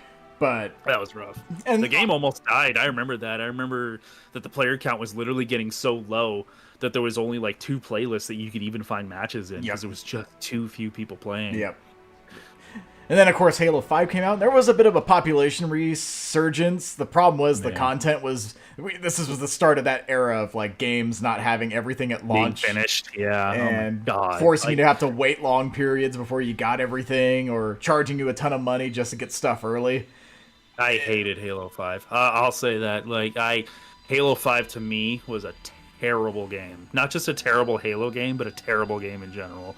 And it was really like Richard said, it was the first time that I'd ever seen a game launch in such an unfinished state. And it took over a year to get it to finished to what it should have been at launch. And by that time, I had just emotionally checked out. I'd still play from time to time, but I only played that game that Halo game probably has the least amount of hours that I've ever put into a Halo. You got more time in Infinite at this point. Yeah, probably. Probably if you look at my profile stats, I'm sure if it's not more on Infinite, it's comparable, which is scary because I didn't play Infinite very much either. So it was bad. Yeah, I did not. It was a dark time to be a Halo fan. To summarize, it's like even if the gameplay was refined, which it had a very unique gameplay, Halo 5 did compared to the others, the big issue in that regard was the fact that when you played a Halo game, you knew that it was going to be launching with all these game modes, all these features, and 5 did not. 5 launched with only like 4 playlists. 4, yeah, I remember that. 4. Yeah, and then a heavy focus on Warzone because that was the big mode they were touting, and it was fun, but it also felt like a missed opportunity. Yeah, and it launched without like key game modes too. Like Slayer was in there. Slayer was in there, but you didn't have like Oddball, or you didn't have. Yeah, Oddball was gone. Free Infection wasn't there. I don't even think Big Team was in there at launch. Sure, maybe not because Warzone. It might have been, so. But yeah, it was being touted as like the new Big Team, like sort of thing. But Infection was definitely not there. I don't remember. I could be wrong on the Big Team thing. I know Halo Infinite launched without Big Team. Yeah, But, because they were it pushing the was, well, yeah, because they had their bigger big team mode, which was like, what was it, 12v12 at that point, which is pretty cool, but not the traditional like 8v8 with the more like classic style layouts of the maps and stuff. yeah, So yeah, 5 kind of started the trend of not being a complete Halo package that people would just come to expect from a Halo game, and the fact that it was so underwhelming, it just left a bad taste in everyone's mouth, and it was just kind of that downhill spiral. You had people that were definitely active, because Halo 5 did reinvigorate the competitive scene quite a bit. There's still a lot of Halo players that miss the Halo 5 competitive days compared to Infinite's, and I can see why. It's way more exciting to watch by comparison. Yeah, technically, yeah. Because Halo 4, I remember Halo 4 was really bad for the competitive Halo scene. Like, there just wasn't a whole... There was way less tournaments, and just people weren't watching. Yeah. I remember that, because I used to watch those tournaments, because during Halo 4, I still hadn't completely fallen from, watching Halo content. Because there was still an active crowd, even if they weren't playing 4, we're still playing Reach, we're still playing 3. Yeah. Yeah, you still had options, and like I watched Halo 4 tournaments, live streaming and stuff like that was making a really big rise at that time, and I watched a lot of Halo 4 tournaments, and there wasn't a lot of people watching, and I remember it was surprising to me, like there were these named pro players playing this game that back in Halo 3 time, would have pulled in. Maybe not thousands, it wasn't quite there yet, but like hundreds, what I mean? Yeah, quite a few, you know what I mean? Especially for being, at that time. But I remember like going into these Halo 4 streams of like official tournaments, and there'd be like 25 people watching, and I was like, like, this can't be right? Yeah, like something's off here. something's rotten here. Like, what's going on? Yeah, it was Halo 5 definitely had more people watching the competitive scene. Well, and to its credit, they did fix the focus being more about the arena slayer aspect. In those matches, everyone even starts, go for the power weapons. Like, it had at least the core aspects of what made people enjoy competitive Halo there. Just reworked to fit all the new movement options that made it more of like a movement shooter type game. Kind of like a not Titanfall in a way. Or not Apex. Just so, I mean, it wasn't bad. It's just it wasn't what worked for everyone. And then of course the casual aspect, it wasn't as good because it was missing. It was gone. They eradicated the casual audience. You know what I mean? If you weren't some like 20-year-old sweat that had a contract with MLG, you know what I mean? You weren't gonna play well. Yeah. And it wasn't going to be fun because you would constantly come up against these people that just never stopped playing. You know what I mean? And like these people that only played competitive, and they'd play every match like competitive, even social matches. True. And then to make it worse, they tied all of your stats together. Your competitive stats and your social stats were one thing. Halo 5 would actually track your custom games even. It would track your KD in a custom game. Yeah, I was like, what the hell? Like, so if you were somebody who was trying to get better at the game and cared about your statistics and raising your statistics, it didn't matter. Because, like, if you even went to social playlists just to relax and play a game, if you played like shit, that counts against your overall stats. Yep. And it would lower your stats, it'd lower your rank, it would do all this. And I was like, what? Like, why would you do this? Who asked for that? You know what I mean? Like, it's just... Like, I was flabbergasted by that. Like, it's not like the end of the world, but it was just such a strange... It was not the first, but it was one of those design choices that the studio made that I don't mind change. I don't mind change in games, even games that I love and I'm comfortable with. But I like those changes to mean something. Yeah, like, they gotta have a purpose. For a reason. Otherwise, it's what like... possible reason could you possibly have to do that except for maybe FOMO? For getting people to be like, crap, I gotta keep up on my matches so my stats don't go down. You know what I mean? It was an exhausting game to play. Because everybody's flying around the map, abusing glitches so they don't die as easy. Like, it was just... using every trick in the book. It was just too sweaty. You couldn't have true casual because everyone was always trying to play at their best. Nobody was messing around. You would never see anybody driving around in most vehicles except for the Warthog and then the Banshee. Every other vehicle, you never see people in them because they were too easy. You would get killed in them too easily. Yep. So the sandbox, people just weren't using things like weapons and stuff. Like there was like 3 weapons that were really viable in a competitive way. So all the rest of these weapons just you never see them used. True. You know what I mean? Yep. It just for a game with like all this stuff that they eventually added, you never saw any of that new stuff because it wasn't competitively viable. You know?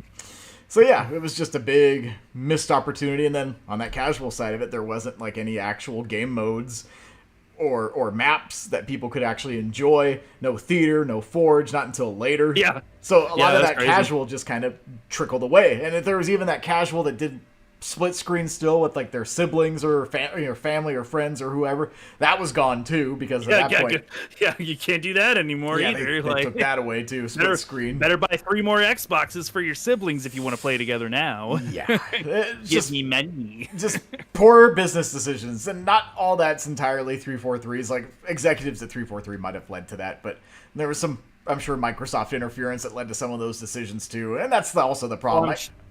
I'm sure, like we don't know everything that went behind the scenes. We just see the end result and can say the end result is not what I wanted. It was not a good time. Halo 5 was oh my god, that was a dark time, man. Like that was so bad. It's just I do not look back on Halo 5 with fondness. Not how it could have been. Yeah. But to make the conversation a little bit more fun, kind of tying back into art styles and whatnot. So, good old Donald here. This has kind of been our thing for years. His first Halo game was, of course, Combat Evolved. It's the one that he actually played at the beginning. I mean, I played it first, but Halo 2 was the first one I owned. So, Master Chief in that game and his Mark 6 was like, that was the look. Whereas Mark 5 has always been your favorite. It's how you were introduced to it. It's the starting look. It was, quite frankly, it was the coolest look. And even though I thought still it looked cool, man. I still think it looks cool. It does still look cool. And even it's simple, but you know what it is. I love simple designs. And that's something I was going to say about it in that regard. The thing even though it's not my favorite, the Mark 5 is still like a favorite because that was that era when they were still basing their designs very heavily on like anime inspirations. Like literal Master Chief in Halo 1 is basically like a robot suit. Like you're basically a mecha. Whereas Halo 2 onward, Chief is more of like sporty motocross looking hero in his power armor. Like the Mark 6 looks almost like a biker's helmet in a lot of ways. And maybe that's part of the cool factor there in its own right, but it is very different. You have this more robotic look of the original versus the more streamlined power suits of Halo 2 and 3 and then in the big change in 4 where it's bulky. Because Halo 1 suit kind of had a bulk to it also, actually. And I thought that was cool, you know what I mean? Like, and also, sure, there's definitely some bias in there because it definitely fit in with the type of media that I consumed at that time. Mm-hmm. You know, I grew up watching like 80s and 90s action movies, and in those movies, like everything was bulky. You know what I mean? And I just thought it was cool because I always thought of like the Master Chief as a literal walking tank. You know what I mean? Mm-hmm. And I thought that Mark 5 armor did a really good job at showing that he's huge. Like if you look at him on screen, like not only is his physique big, but his armor is big, which would make sense. Mm-hmm. You know what I mean? Because it's very expensive armor. It's got all these moving parts in it and stuff like that that keep him from dying. Yeah. You know what I mean? And it's like these really skinny leotard looking suits. I'm like, how, other than it's sci-fi, don't think about it, can you have that level of functionality in these suits? That's a fair point. I mean, it's powered, but still. So to the original suit's design, it had a very unique feel that didn't feel like it was drawing as heavily on like a direct reference. Because I always felt Mark 6 very directly felt like a sportier, more like motocross, bicycle, motorcycle style helmet, that sort of thing. Whereas the extreme sports. Whereas Halo 1 was more of like the robot power suit, like almost like a mech, but you're wearing it basically. So I do prefer Mark 5, you are right, but to Mark 6's credit, like I'm not going to sit here and pretend like the first time I saw Mark 6 in the intro to Halo 2 when it came out, I wasn't like, holy shit, that looks cool. Yeah, I was about to say, he still looks cool. And that's why it's my favorite armor, definitely because of that bias too, but they're both their own thing. They're their own beast, and I think that's what makes it cool. So for context, so they're maybe Kinda. Let's see. There he kinda is. There's Mark 5 kind of popping in there. That Yeah, armor. popping in.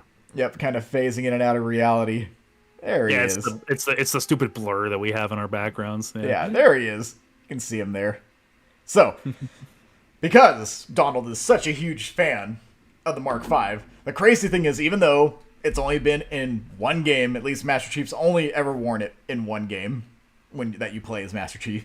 Surprisingly enough, it's had a lot of versions throughout the years, but crazy enough is that each version is kind of its own beast. Ever since Halo 1, the Mark V has gone through several artistic interpretations from game to game, both in the Bungie and in the 343 era of games.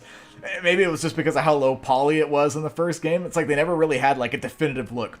Mark 6 kind of stayed the way it was between 2 and 3, and even in like newer media, it always like go back to that look.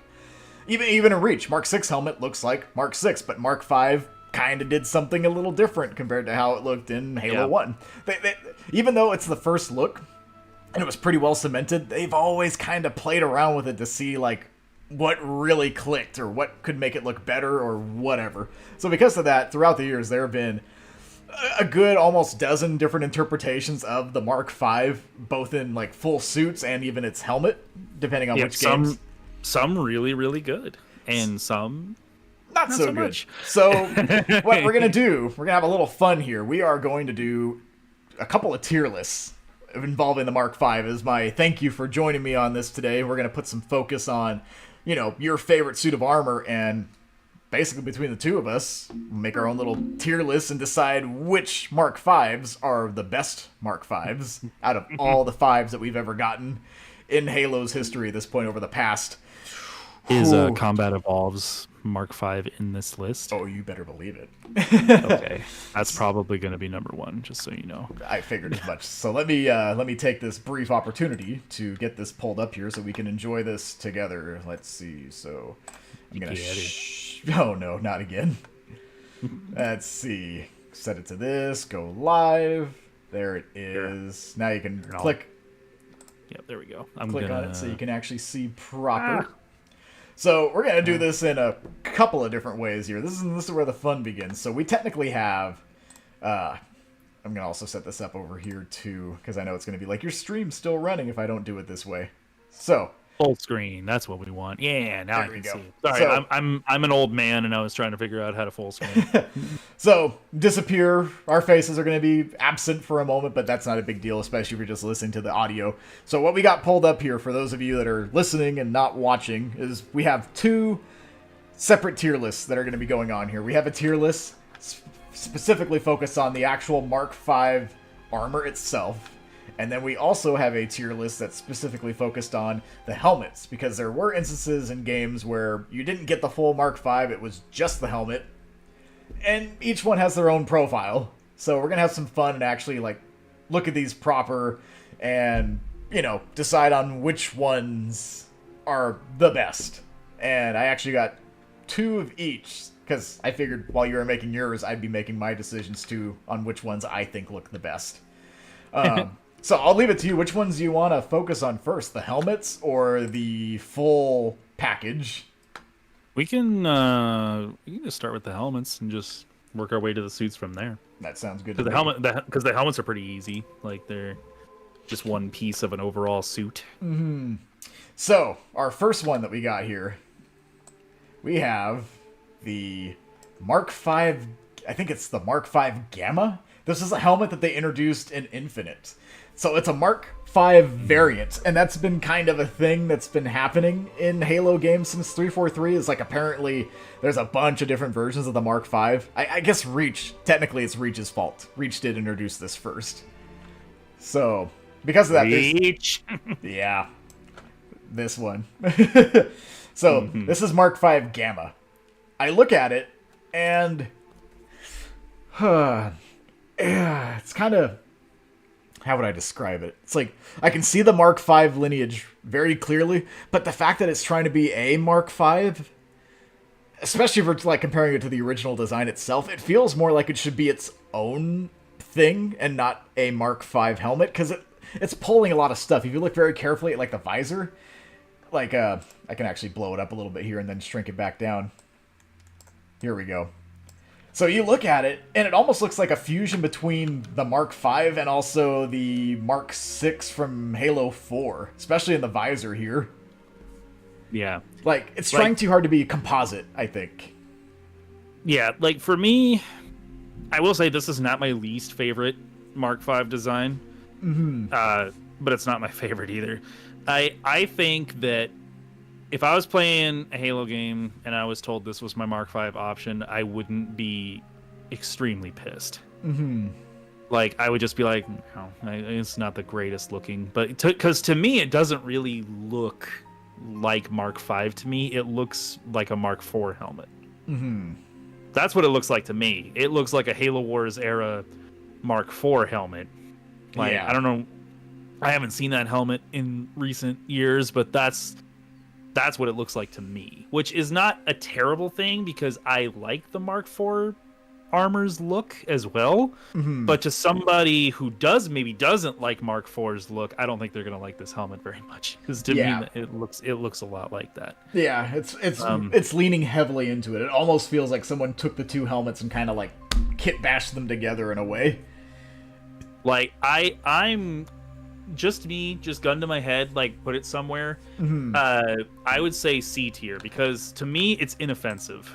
You know, it's a helmet that has the look of a couple of different generations of the Mark, you know, of the suit, of the Mjolnir suit that I like.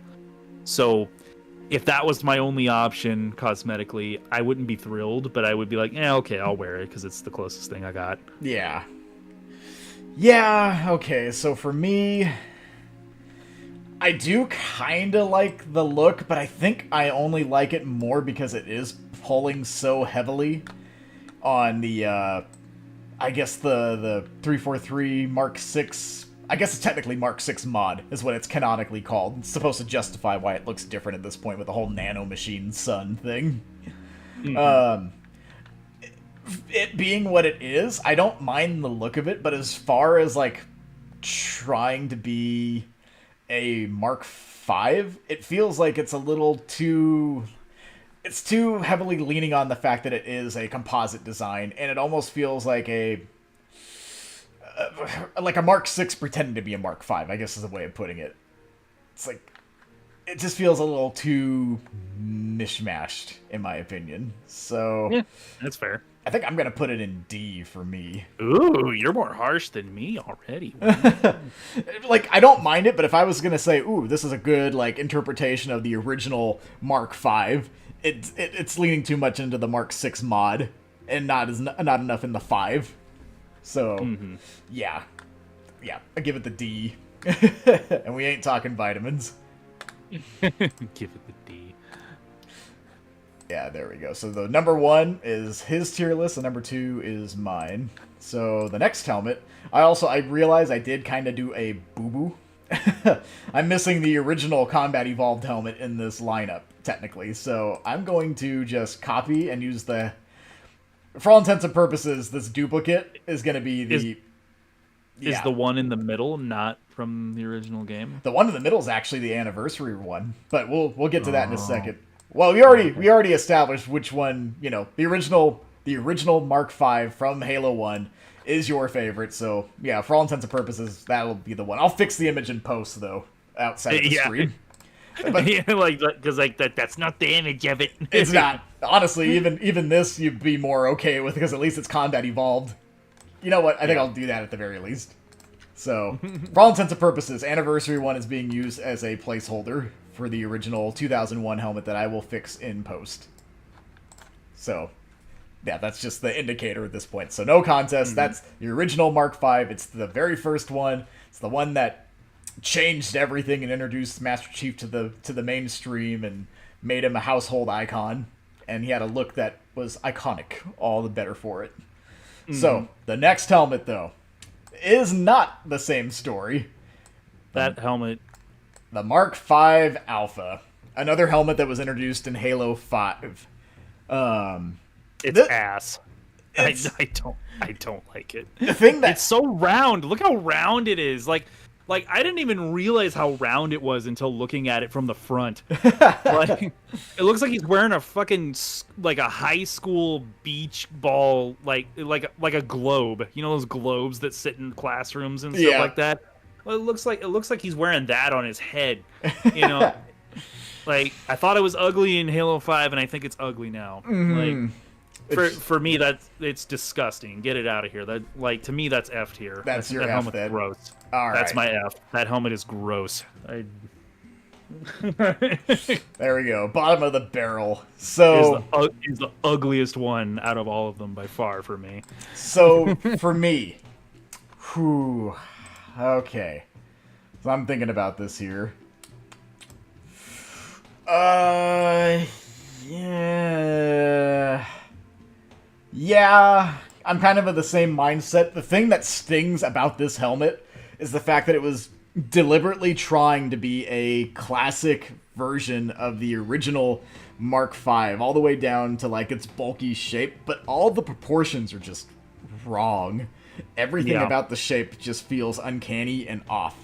Whether it's the Yeah. visor being too scrunched in, it's got all these extra indents on it that are just kind of distracting from the visor. The vents feel kind of smushed in, and the whatever. They're very square. Yeah, and these little spots here are super exaggerated for some reason. And this shouldn't be like popping out of the sides so badly either. Yeah.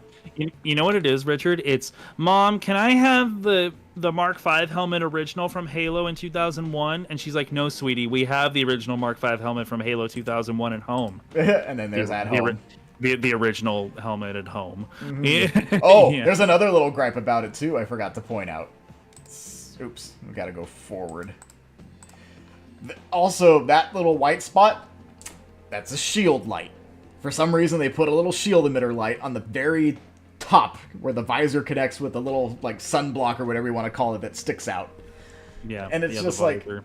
it's like if you're gonna put the glowy thing, why not put them on the little spots that are supposed to be like little light emitters at the very least? Why stick this thing right there?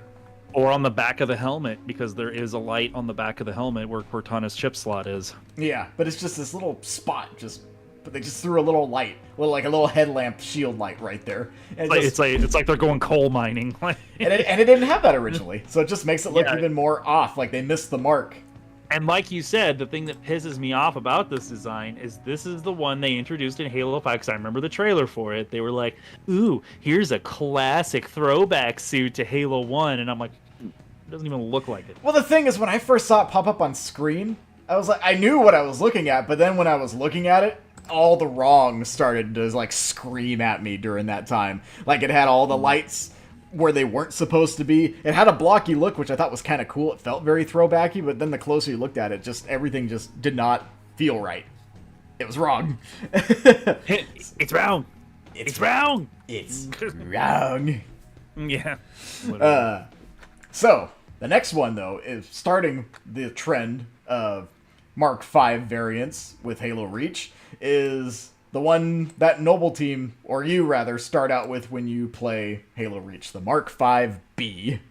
You know what? This helmet here, it's hard for me to judge this one because on the one hand, I never really did like the design of it. I thought it looked a little too much like a footballer's helmet. Yeah. But at the same time, it's got that. It's a classic, man. You know, it's how everybody started in Reach. Before you unlocked all the armors that you wanted, that is what you started out with. You know what I mean? So it's got like a kind of respect from me in that way, because it is just where we all started. It's a classic helmet, but I never did really like the design of it. But you know what? For me, I'm gonna put it in B tier. Nice. Because you know what? It's not my favorite helmet design by any stretch. I never liked the design itself, but it's got so much nostalgia attached to it. And it's the helmet we all started with before we spent all those credits unlocking all the armor that we wanted, that I can't put it low. It's got too many good memories attached to it. Even though the design was never my favorite, it was a helmet that we all wore and we all fought to get out of together. True. So for me, Oh, let's stretch this bad boy back out a second. So, the thing that's neat about it, because this is a variant, so it almost gets like that pass in the sense of like, it's not supposed to actually be the original Mark V, and I always thought of the B variant as being like this middle ground. It's supposed to almost kind of show like the jump from Mark V into Mark VI. Like a like a transitional helmet. Yeah, without actually having to take direct elements from either or to slap them together. It's not like the Mark V Gamma, where it's literally like a fusion of Mark VI with the Mark V, basically. This one feels more like it's its own thing, but you can see the lineage where it's going from one into the next. Because you see it still has like the little vents here, like the actual Mark V. It doesn't have the 3, but it's 2. It doesn't have like the little tubes like the Mark VI has, but it does have this... Sorry, go ahead. Oh, okay. But it does have like the more like, you know, indented visor and kind of more like scrunched in visor that the Mark VI has by comparison. So it's like if you were to put a picture of this helmet in between pictures of the original Mark V and the original Mark VI, it would look like those Animorph things where it's like it's a transition. You know what I mean? Like this is what it turned into. Yeah, like this by is going through this stage. Yeah, this is the middle ground. This is the next step leading up to the next big thing. Which is fair. I could see that. Yeah. But kind of to agree with your point, like this helmet's always been kind of the love-hate thing too, because it wasn't actually Mark V nor Mark VI. I remember not being a fan because it had a very like thick jawline here. Yeah. It kind of goes into like the gripes that I had later with what they did with the Mark VI when they changed it in the 343 era, when it was the classic Mark VI. They just made it look more rounded. So I'm just not the biggest fan of the profile. I appreciate what it was doing and kind of setting itself apart, but in terms of the design, I think I'm gonna put it in C. Because what it's got going for it is still neat, but I don't know. I think it could have been neat to try a few more things to make it feel more in line with a 5 rather than be the transition. Like, I respect it for being the transition itself, but because of just how round the jaw area is, I wish it was a little bit more ovalish rather than, like, circular, I guess. Yeah, because what it kind of looked like to me, like when you see Noble 6 for the first time, your character for the first time, it was kind of like you're introduced to all the rest of the Spartan team, you know what I mean, 1 through 5, and they all have like these incredible looking armor sets, and then you show up in this real basic ass looking suit, and it was like a little kid on his first day of middle school, going from elementary school to middle school, where like all the other kids look so much older and so much bigger and stuff like that, and but you know it's your first day of middle school and you just walked up. Like it made it feel like that to me. And I didn't understand that, because you know it's like, yeah, we the player are new to this squad and to this world, but Noble 6, they talk about him in the game. They talk, or can you be a her? Yeah, you can be a her in Halo Reach. Yeah, but like they talk about Noble 6 like there's some kind of badass. You know what I mean? So like, oh, this is Noble 6, huh? It's like, yeah, I read everything in his file about him, at least all the stuff that wasn't all blacked out, you know, insinuating that this character's been into some serious shit. Yeah. You know what I mean? Like, he's supposed to be this highly trained spec ops soldier, and he just shows up in his PJs by comparison to everybody else. Yeah, like they've all been fighting the same war. Yeah, why is he all stripped down? They've been fighting the same war. Like, what's going on? Like, he didn't look like that. He didn't look how they talked about Noble 6. Yeah. You know what I mean? Didn't have the same impact, basically. Yeah, because they're talking about Noble 6 like he's just like, oh yeah, this is what the team needs. He's highly trained and highly skilled. He's a professional. And he shows up in this, like, level 1 suit. Yeah, just... You know what I mean? Kind of loses like, a little bit of the impact, especially since the design does stay. No matter what you're customized with in Reach, that gear is always seen when you're playing the campaign. So, yeah, as cool as it was to see, like, your better gear as you played through Reach and then went back to the campaign or replayed it with your friends and then seeing, like, the visual level up, as it were, it's just kind of a bummer that it, you know, this is kind of what you're starting with day one. That's your basic look, and it just doesn't feel as cool next to them, which maybe that's also why I'm not as big of a fan of the Mark V B as much. So, yeah, for me, I'm putting, Mark V B's in C tier. For you, you got it in B. So, the next helmet, this one, surprisingly, this was kind of considered a W during the 343 era when Halo 4 actually brought this armor set back. The Mark V from Halo 4. Yep, and they brought it with the Ricochet DLC. Yep, I remember that was such a big deal because, you never actually got new armor in Halo DLC before. It was just maps. And then all of a sudden it's like, new armor? And I remember people getting really hyped because Reach was supposed to have new armor in DLC, but that never happened. But 4 delivered on that this time. This was the first DLC pack that I think I was actually legitimately excited for. I actually stayed up. I remember I was in college when this came out, and I remember that I stayed up until it launched so I could download it and put the armor on my character. I remember I was watching a live stream counting down until it launched. It was like an official live stream for Halo 4, and they were showing off some of the features that would be coming with it. I stayed up all night watching that live stream, and just as soon as they said it was live, I turned on my Xbox, I bought it, and then I put the armor on my character so I can play the next day. And you're like, this is it. Yeah. And yeah, looking at it, well, I'll let you decide first before I go into my my thoughts on the design. This is another one that's kind of hard because, like, I like this design more than the last 3 that we've looked at. I like this design more than those because, in my opinion, it still has that classic feel to it. I can see where they tried really hard to actually keep what's the word I'm looking for? Like the low poly-esque design that Bungie was stuck with in 2001 when they made the original suit, but they tried their best to make it make sense. Not just from a graphical point of view, for like, oh, this is just the graphics they had at the time. They were like, no, why would this helmet look like this with the technology we have now? Yeah. You know what I mean? Like, I appreciated that. So for me, I would say that that one for me is also B tier. Would you put it above or behind the Mark V-B? Above. In that case, because I like it way more than the Mark V helmet. The reason that I don't put it higher is because what they did with the helmet, to me, I didn't like what they did with. Well, it's not that I didn't like it. I did what they did with the helmet. I didn't enjoy as much with what they did with the rest of the suit. Yeah.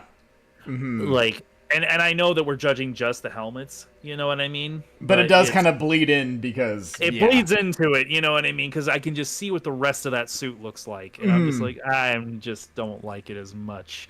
But the helmet itself, I thought, was the best part of it. Oh yeah, I really did like the helmet. Which is why you actually wore it with different gear than the rest of the Mark V. Yeah, I didn't wear the rest of it. I just wanted the helmet. And this is why I wanted to do a helmet-focused tier list, too, is because we had the instances where the armor either wasn't what we could have had or what we didn't want. So, and the Mark V actually has some nice, like, combinations. Like, even the Mark V-B with some of the pieces of armor that you could wear with it, kind of had some cool stuff going for it. And the same even goes for any of these. Even this Nightmare had a few armors that didn't make it look as bad, but point being, though, yeah, when the armor is bad enough, it does kind of leave a taste in your mouth. So I can totally see why it'd be B. Because it's still very good. Like if that is a helmet that we got, like if there was another Halo game and that's the helmet we got to represent Mark V, I wouldn't be mad at it. I'd be like, okay, that looks good. I'll wear it. Yeah, no complaints. Yeah. Alright, so my turn thinking about this helmet. So, at the time, I remember thinking, man, this helmet's cool. I actually liked the liberties that they took with the Mark V in this regard, because it kind of goes back to what I was saying earlier. Every time the Mark V got brought into any of the new games, they always did something very different with it compared to its very original design. It didn't have a consistency like the Mark VI did in the Bungie era. And shoot, even in the Honestly, even in the 343 era, the fat Mark 6 helmet on Classic did stay the same between those games, between 4 and 5. This helmet did not, because that's why we got that one down there. So, Mm-hmm. um, so the things I did like about it, I liked the general like profile, and I kind of liked how they actually slimmed the visor shape down into the helmet a bit more rather than it being bulbous. It actually kind of added to the silhouette pretty well. I like that the vents, not the vents, but the actual lights are a part of it rather than kind of like getting sucked into it like some of the others that have been on the, or will be on this list, I guess is the way to put it. They're very defining. And it's also got like the little like round spots there too, like the original armor has. The two things that I don't quite like about it visually, and this is partially just the 343 Halo Spartan armor side effect. You got the hexagon visor, and you're stuck with that. That was just the default thing. All the armor in Halo 4 and 5, with like one or two odd exceptions, had the hexagon pattern by force. You couldn't mix and match it. You just had these hexagons all the time. So that was kind of a bummer, because the visors forced you to have it, whereas Infinite, if you want pattern visors, you can pick that, or have plain visors. This helmet would look a lot cooler, in my opinion, if it didn't have the hexagon pattern merged into it. The other thing, too, I actually like it better when the vents kind of protrude from the helmet, rather than in this case where it kind of gets sucks in. Because even this nasty helmet down here at least made the vents kind of... had that. Yeah, it actually kind of popped out from the helmet and gave it some definition, whereas these are kind of sucked in, and the actual vent parts are like textured on rather than being like actual vents. So yeah, it's because it's supposed to be a respirator. Yeah, you know, because they go into because the idea is these Spartans go into hazardous environments where the air is not always breathable, so they have to have that respirator on the front of their suit to filter out air so they don't suffocate to death. Yeah, you know. So I'm gonna put it in. I'm also going to put this in B tier for me, because it would be higher, but it just has a few little setbacks that don't quite make it work for me. It's like with me, you know what I mean? It's a good helmet, but it's got some stuff about it attached to it that you're just like, I don't know, I can't quite. Like, I'm not angry at this helmet. It's a good looking helmet, and if I had to wear this helmet again, I wouldn't complain. But it's just not good enough to go higher up on the list. Yeah, it has a few things keeping it from being in a better spot, because it does have good stuff going for it. It really does, especially when it's shrunk down like this and I can't see that hexagon pattern. It's like, okay, it does look really cool. It's just a couple of little things that keep it from being better. Kind of even like kind of the gripes that I had about this helmet earlier, where they just threw the shield light there. At least this one actually put them on the little light spots, so it's like nice. I like that. I kind of wish that it was an optional feature, but at least they're where you'd expect them to be, and not in some just random spot like a headlamp. Yeah, like I appreciated that they tried to make an interpretation of what was there. It's actually kind of funny seeing where these two... Other than that piece of shit. Yeah. I hate that helmet. Yeah. I think it's so ugly, dude. It stings more because they tried to go for that look, and it failed. So... Yeah. Like honestly, Richard, like while we've been sitting here and talking, that helmet being on the same screen as all the other helmets is just doing it. Like, I'm glad I put it in F tier, because the more I look at it compared to any of these other helmets, I'm like, that helmet is ugly. You know, it's like you belong down there. Know your place. You know what I mean? It's the big miss, the big oof. Yeah, it could have been, and you're down there mostly because you tried and you failed. Like, you were so close to actually being what you were supposed to be, but everything was wrong. You had the blueprint, but you scribbled instead of following it. So, the next one. Now we're actually... Okay, so what we currently have on yours, like I explained earlier, it's basically the stand-in for the very original Mark V, and I did say I was going to fix that in post. So now we're actually on Anniversary Mark V from 2011, when they re-released Halo Combat Evolved on the 360. Oh, I'm glad you blew that up. From a distance, it's one of those things that looked better from a distance. Now that I'm looking at it up close, is it? It looks like something like a 1950s alien would wear because of how big the cranium part is. Mm-hmm. It's got kind like, of where's the nose supposed to go? It's got a bit of a wide thing going on there. It's very wide. It's extremely wide. Oh god, I'm glad you blew it up, but I kind of wish you hadn't, because I had a pretty definitive spot for this, and now I'm reconsidering. Let me see. This is why it's good to see it like this, because oh god, it's okay. So I don't like the proportions on it. Mm-hmm. It doesn't look like something a human skull was meant to wear. It just looks too wide. Yeah. Like, I'm gonna throw that in D tier. Oh. I don't really like it. Like, God, it's just so wide. I don't like it. From a distance, it doesn't look half bad. You know what I mean? But when you zoom it in and try to picture where the head fits in this helmet, and it's like, wait a minute. Like, it just, like, I'm trying to, like, because now I'm thinking if I was wearing this damn thing. You know what I mean? Like, if I was wearing this helmet, I feel like I have a pretty big head, too. Like, you know that. Mm-hmm. Like, but I feel like I would have so much room, so much of a gap. It looks like I'd have, like, at least a 2-inch gap between where my head ends and that side of the helmet is, up where the cranium part is. It feels like I'd be walking around and that thing would be jostling all over the place because it doesn't fit a human skull. Mm-hmm. I don't like it. I don't like it, man. Like, if that was the one they brought back, I'd be like, ooh, I wish you hadn't. It just, from a design standpoint, I don't like it. It looks goofy. Let's see. So here I am. I like the color. I do like the color. Oh yeah, the Anniversary's colors that they had for the armor were really good. It actually felt like a really faithful adaptation. Yeah, the color palette's great. It's just the proportions of the helmet don't make any sense to me when I look at them. Okay, so looking at this, I'm gonna put it in B for me. B, really? But I am putting it behind this helmet, though. So here's my reasoning behind it. After I make sure.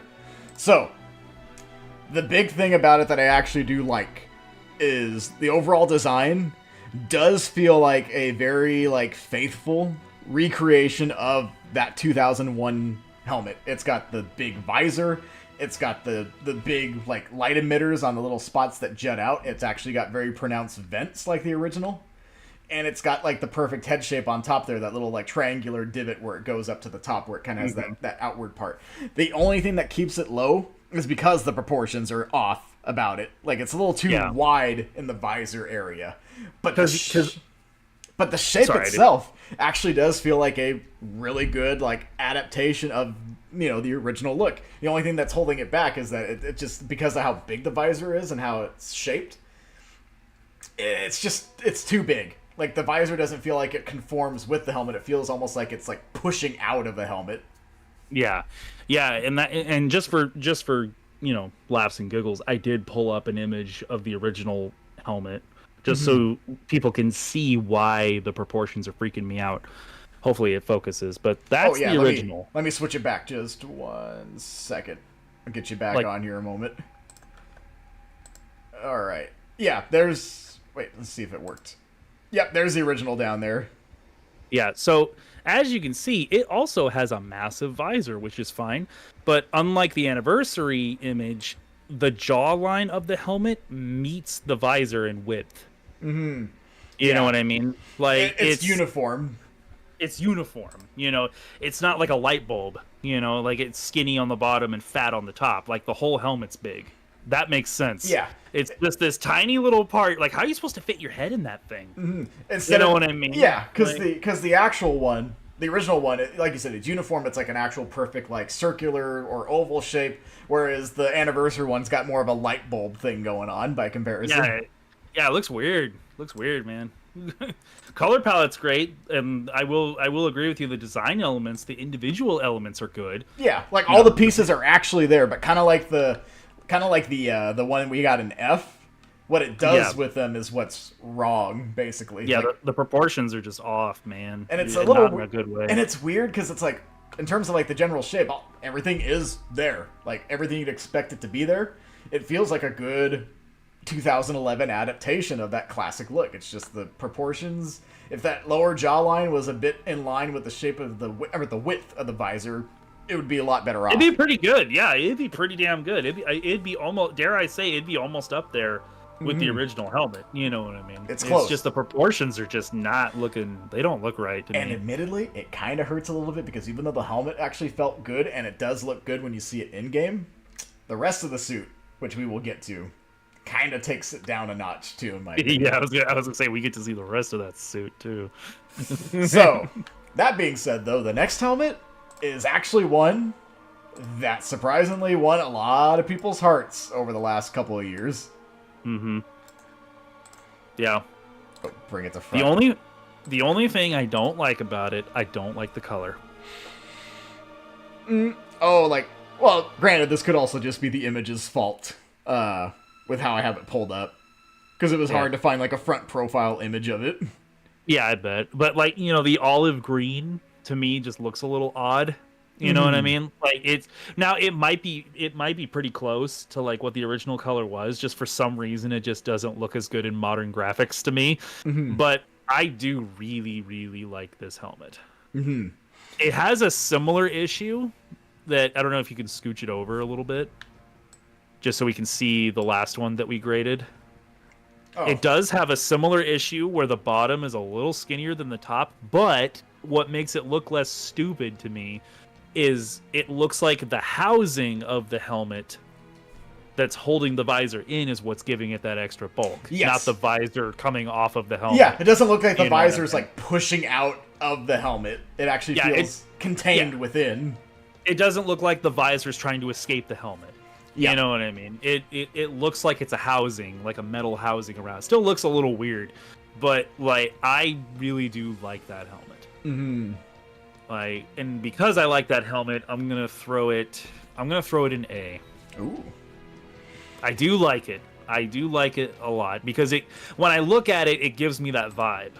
You know what I mean? It gives me that, like, okay, this is pretty good. You know what I mean? Not perfect. But if they did a remaster of Halo 1's campaign and that's what the helmet looked like, I would not be upset. Yeah, you'd be like, this is great. This is a I'd be good. like, this is good. This is a good modern Mark V for everyone to enjoy as new fans. Yeah, like I'd be like, you know what? That's good. Not as good as it could be. It's like 80% there, but I don't have any complaints. That's a good looking helmet. You know. Ooh, okay. Where is if they use Mark V Gamma, I'd be like, I'm never spending money on this. Like, who thought this was okay? No, they used this one instead. They used this helmet for the... That's what I mean. They use that one. I would not buy the game. I'd be like, no, it's disgusting. You'd be like, this heresy will stay your feet. Yeah, and you shall be left behind. And good riddance. So... What you did with this helmet was heresy, or like no, he's like what, or what was it? As it's like, but your inability to design a helmet was a colossal failure. Nay, it was heresy.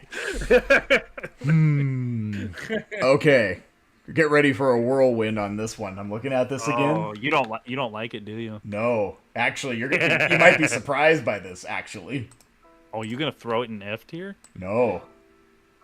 Oh, you're gonna put it in. Okay, like that makes more sense. Okay, so Like, okay, and with this being the placeholder for the original, I'm actually putting it slightly behind the original. You like it more than the original? That's it. I'm done. Okay, hear me out here. Hear me out.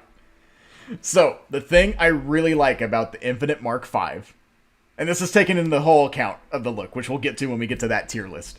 But the helmet itself specifically, the thing I really like about it is I actually didn't like how big the visor looked on the original Mark V. I always felt that it looked a little too light bulby with just how massive it was. Oh, shit. Were you still talking? I'm sorry. I actually left the room for a bit. Oh, jeez. I was out of the room. Here I was like, hear me out. Yeah, I literally got up and left the room Yeah. for a bit. I also got a drink because I was thirsty. I'm about to say, hey, it was a good opportunity. It was a good excuse. I mean, reason. So hear me out though.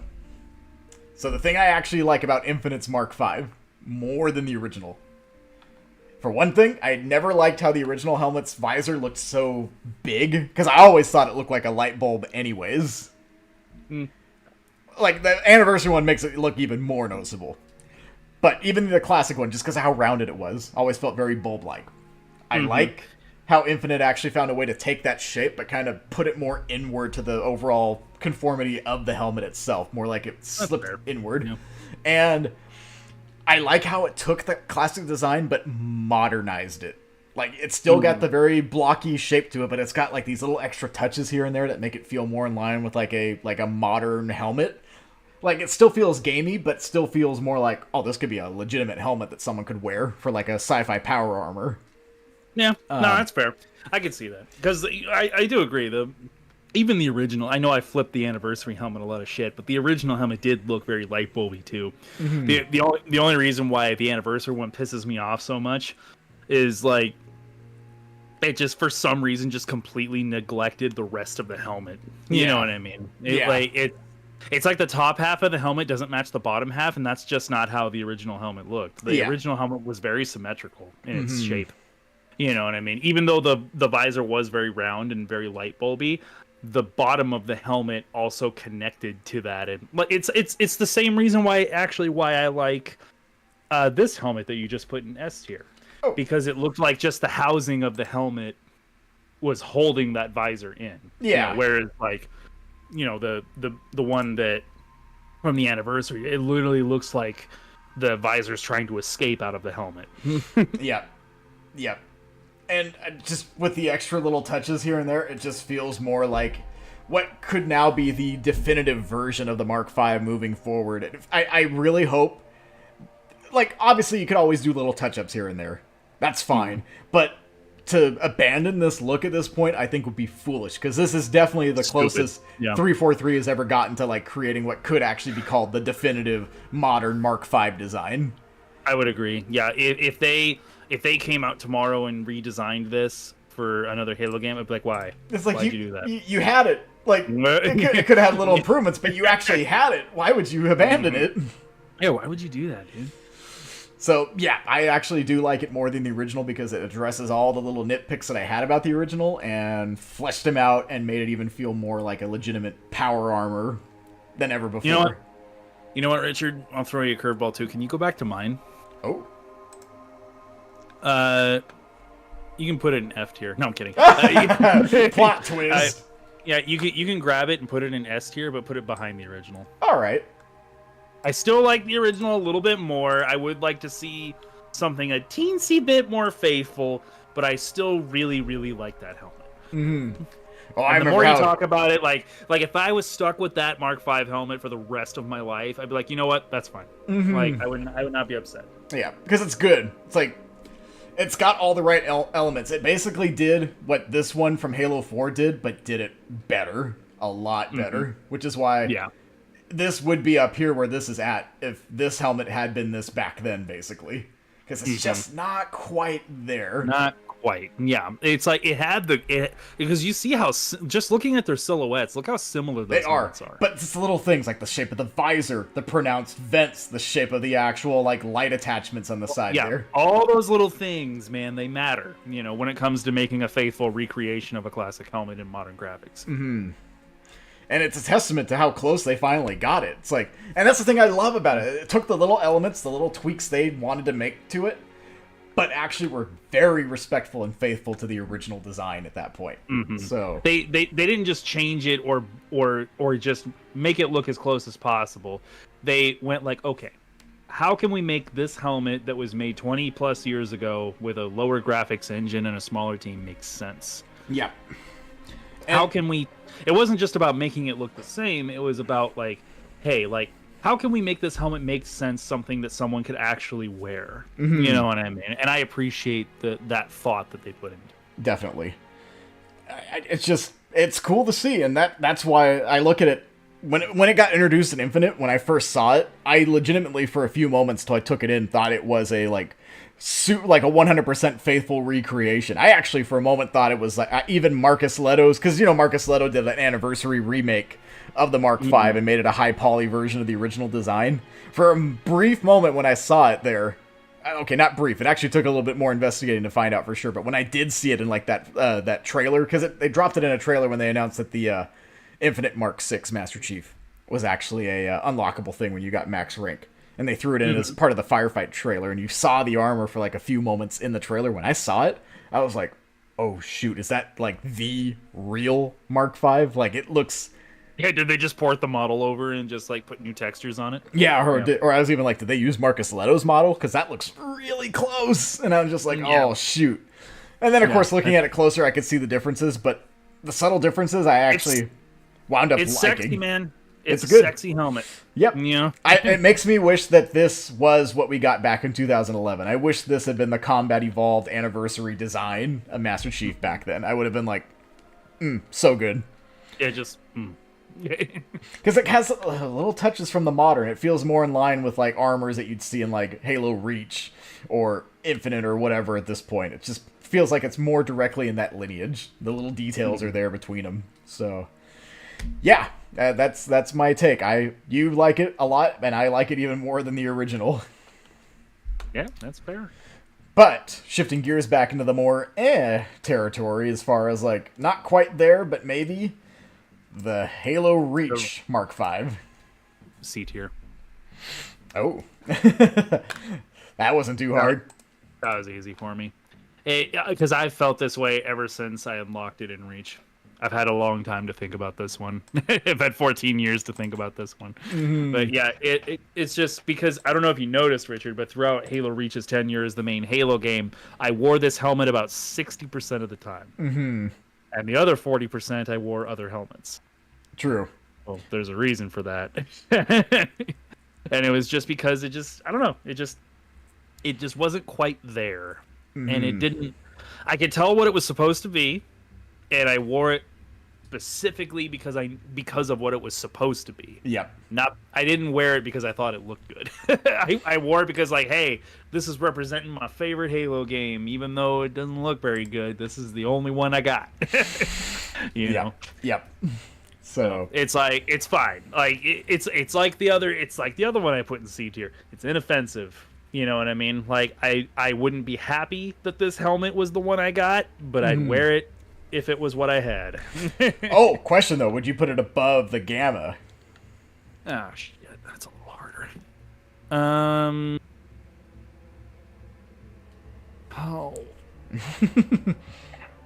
No.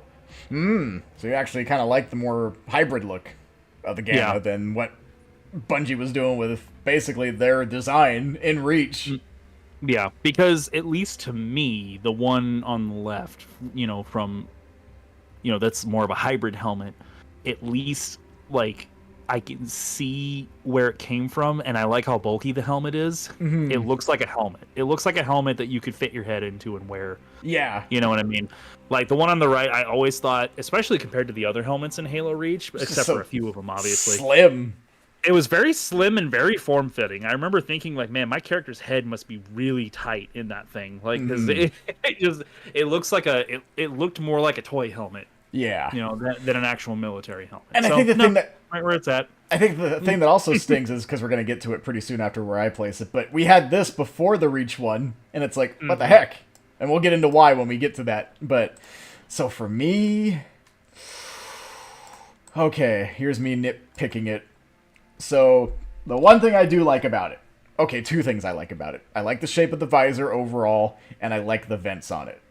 I do like the vents. I will give it that. I do enjoy the vent. I like how pronounced they are. It actually looks like a respirator. Yeah. So that was actually a cool touch, making that more pronounced. Yeah. That's why it's not lower, because the features on it, I like the helmet as a helmet, but I don't like it as the Mark V recreation helmet. Yeah, it's supposed to be the original, the one that Chief wore in Combat Evolved, and it just doesn't feel like it. Like in Halo Reach, if they'd had said this wasn't the Mark V helmet, this was a variation of that design that was wore somewhere sometime during the war between point A and Z, I'd have no complaints, and it'd probably be higher on the list. You know what I mean? But since they're saying this is the Mark V helmet, I'm like, well, I don't think so. Yeah. So my other little critiques in this case, I don't like what they did with the spots with the lights. I think they squished them too much into the shape of the helmet, so it just looks really thin.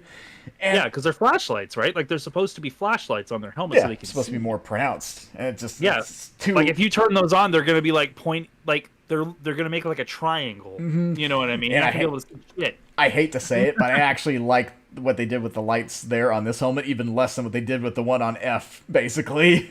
I hate to say it, but I actually don't like these even more on the side than this helmet. And if you notice, Richard, there is a light right there in the middle of the visor too. Yeah, there's a little spot there.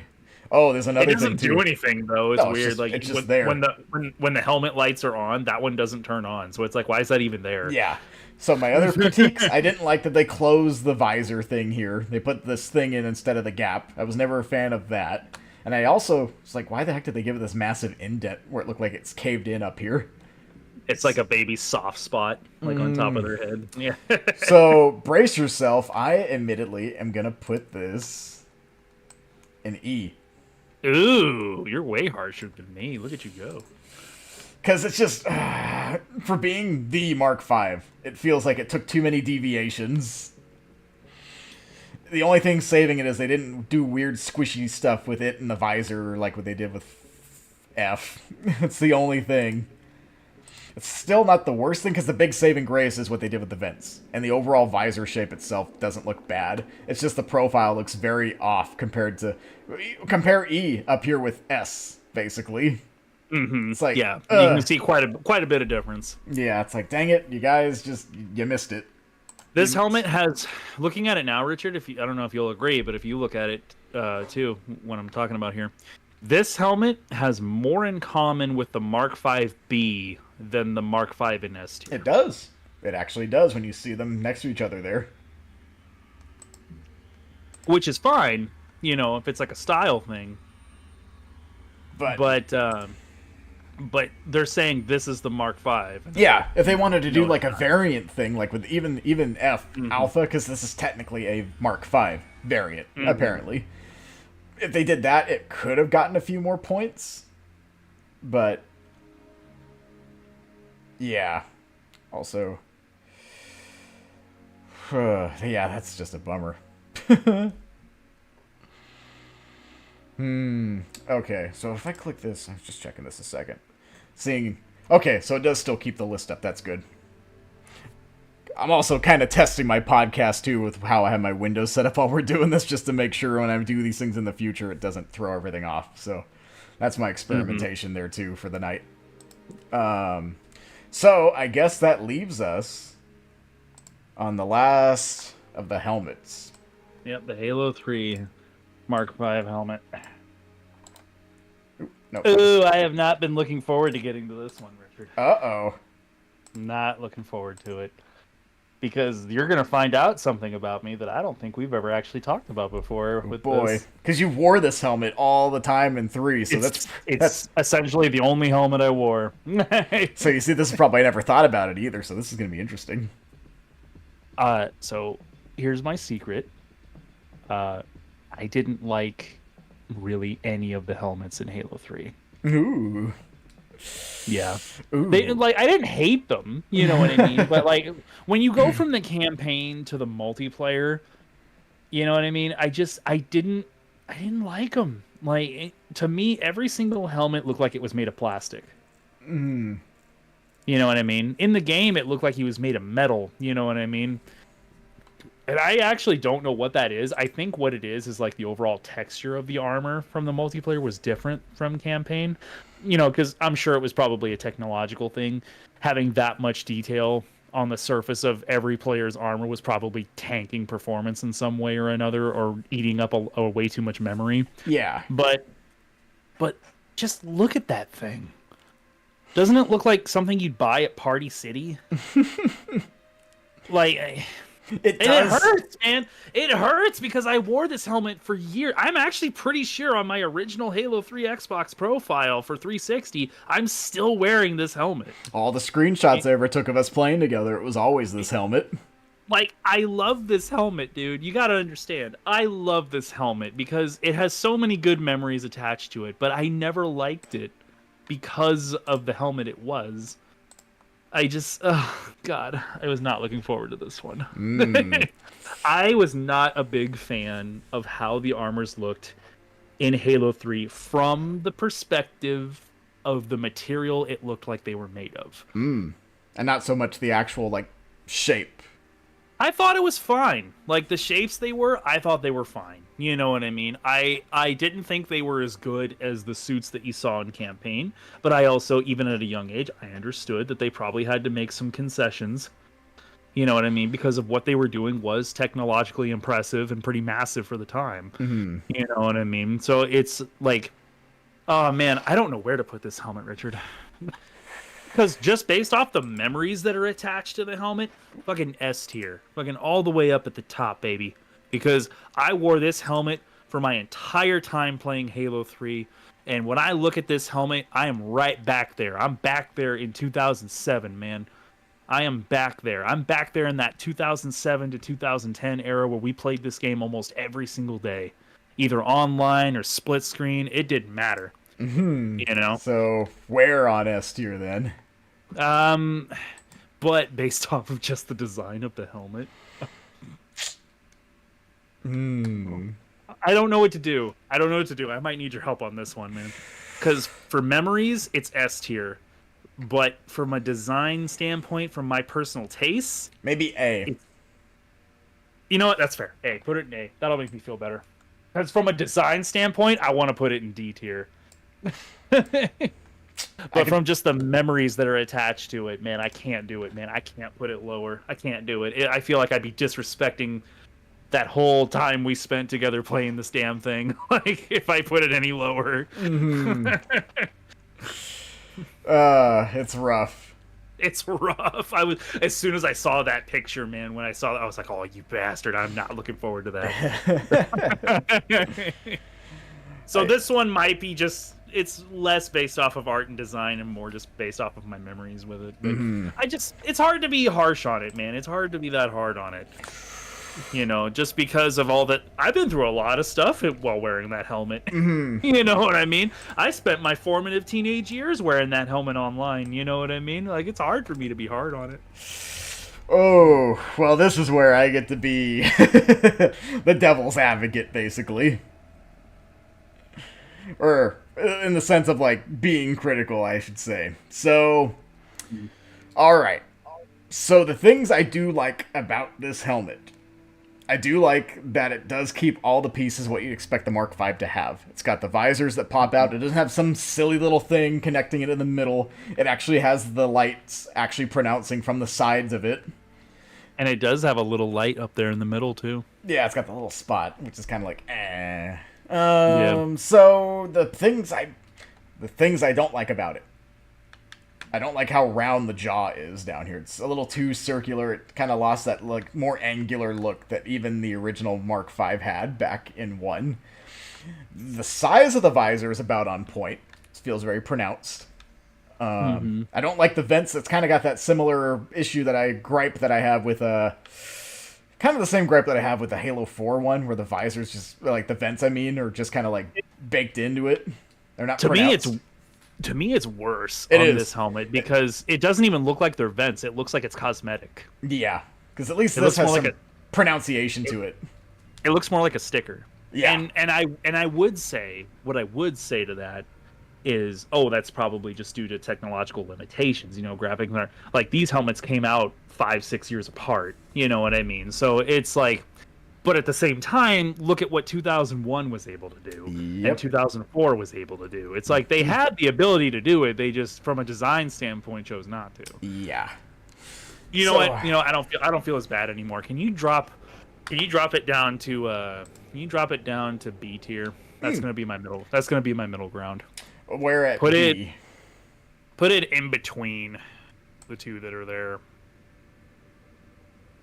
All right. That'll be my compromise. That way I'm not completely disrespecting all the memories that are attached to it, but also acknowledging that this is not the best looking helmet. Which is why, for me, I'm going to put it in C. That's fair. Yeah. If I wanted to put it in C tier. I wanted to put it in C tier, but I was like, no, I'll be fair. I like it better than the helmets that I have in C tier. So I just got to shrink it down here a second. Ooh. like the helmets that I have in C tier, I would wear that helmet over any of the helmets that are in C tier for me.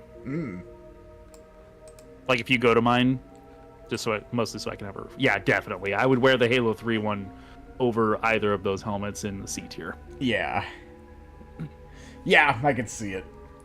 Because it's that, at that point when you see these helmets, it's like, oh, there's some really neat stuff going on. And they have that more familiar Mark V vibe than anything downward, basically.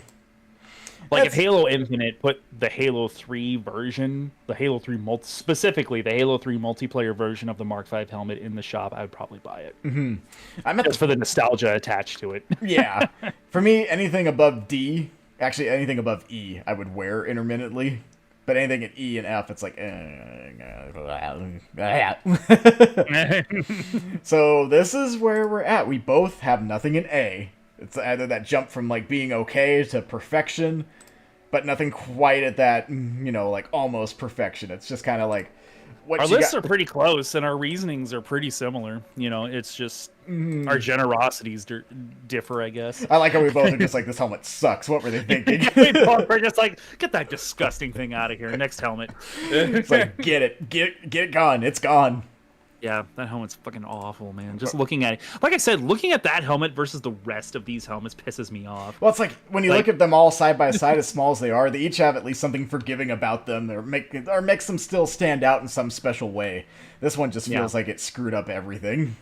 Dude, for real, I know I was pretty harsh when I said the Halo 3 one kind of looked like a Party City helmet, but look at the F tier one. That looks like something you'd buy off of, like, Wish or Temu. Yeah, it's the bootleg Mark V.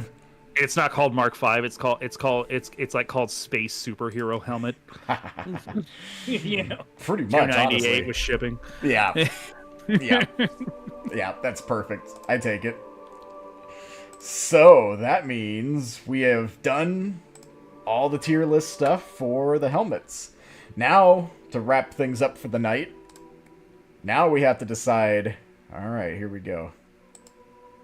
Now we have to decide which complete package look is our favorite. Okay. All right. And I'm not trying to rush because I'm having fun, but I will go through these a little quicker just because my back is starting to really hurt. And it is getting late. We've been running for over a couple of hours, reminiscing and doing this too. Yeah. So my back is really bothering me. My disc is still out of place. So. That's why I'm leaning so drastically and I keep moving because I'm trying to find a comfy spot. Get this man a pillow, dang it.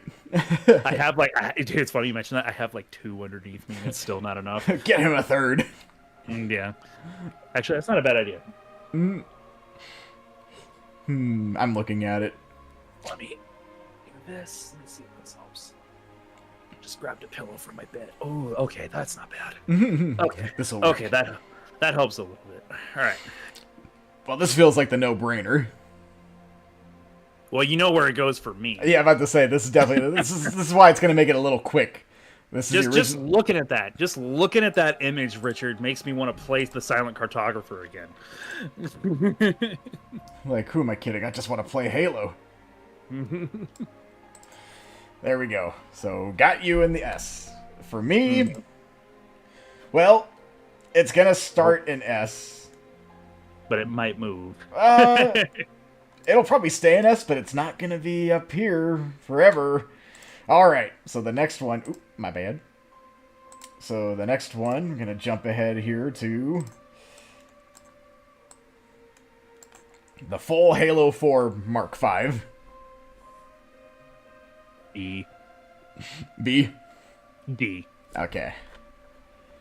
I don't like it. I don't like the helmet's okay. I like the helmet, but I don't like the armor. I see it. I, I really do. especially the gloves. I don't like the gloves, man. Mm-hmm. They look stupid. Why would anybody wear that? You know? Okay, so for the complete package look, whew, honestly, I'm gonna I'm gonna put this in C. But my reasons for it. So this is basically the anniversary armor, but done. You know, even though I like the proportions better on this compared to how it looked in anniversary, the way it's grafted onto the tech suit of Gen 2 and all the coloring from Gen 2 with the scaling and the just the color bleeding in, like here in the shoulders you can see it bleeding in, this spot's bleeding in right here too. It takes away anything good that the armor actually has going for it. So it just feels off. It feels like someone trying to throw something old onto new and they're just not blending together well at all. Yeah, it's like they just took assets and were like, okay, try to squish it on our modern models any way you can. Yeah. So just not my favorite. It's a C, definitely a C. I like the pouches. I like that they kept the ammo pouches in the front. Yeah, and it actually is very set up very similarly to how it looked on the original model. So it's like there's good stuff. It's not like it's trash. It's not F by any means. It's just the fact that it had to be on the Gen 2 style Spartan tech suit and the way they did it. I might like it more if it was just a completely black undersuit, but with the way they did go about it with Halo 4, it just didn't quite stick. It felt off. Mm-hmm. So the next one. Oh, sorry. For me, it was D as in dog. For D. Oh. Yeah, D as in dog. let me slide that back down here then. Yeah, I'm a little more harsher on it than you. I think from the neck down, I just think it looks stupid. That's very fair. Very fair considering. Oh, so the next one is the full, I guess technically the full package Mark V design from Reach, because it did actually come with actual Mark V shoulders. And fun fact, when 343 was making Combat Evolved Anniversary, they were actually going to use this armor setup to be Master Chief, but they kept looking at it and going, nah, this doesn't look like Master Chief. So they abandoned using the Reach armor with this configuration. Yeah, and I totally understand why. Because it doesn't, I don't understand, because to me it doesn't look like Mark V hardly at all, except for the helmet. Even the shoulder pads don't really look like Mark V. Why are they so big? Yeah, you know what I mean. Like, I get that they're big in the original, but they're big because the rest of the armor pieces are big. Whereas the shoulders are just big for the sake of being big. Yeah, where they just made these big because they didn't want to take the time to like make them proportionate to the armor model that they're working with. Like, nah, these have to be big because the originals are big, but also the gauntlets were also big, the legs were also big, everything was big. He was a bulky guy, you know what I mean, in the original game. So it's like, I don't know, I don't like it. I'll be nice. You know, no, hell, I'm not gonna be nice. Put that in D tier. Is it going to be behind the? Put it in front. Oh, it's actually Halo 4. Oh, it's actually going in front. Ooh. It's the gloves, man. At least the gloves look okay. You know what I mean? Like, it's just the gloves on Halo 4's armors look stupid. It kills it for you at that point. It's just dead. Yeah, it just looks dumb.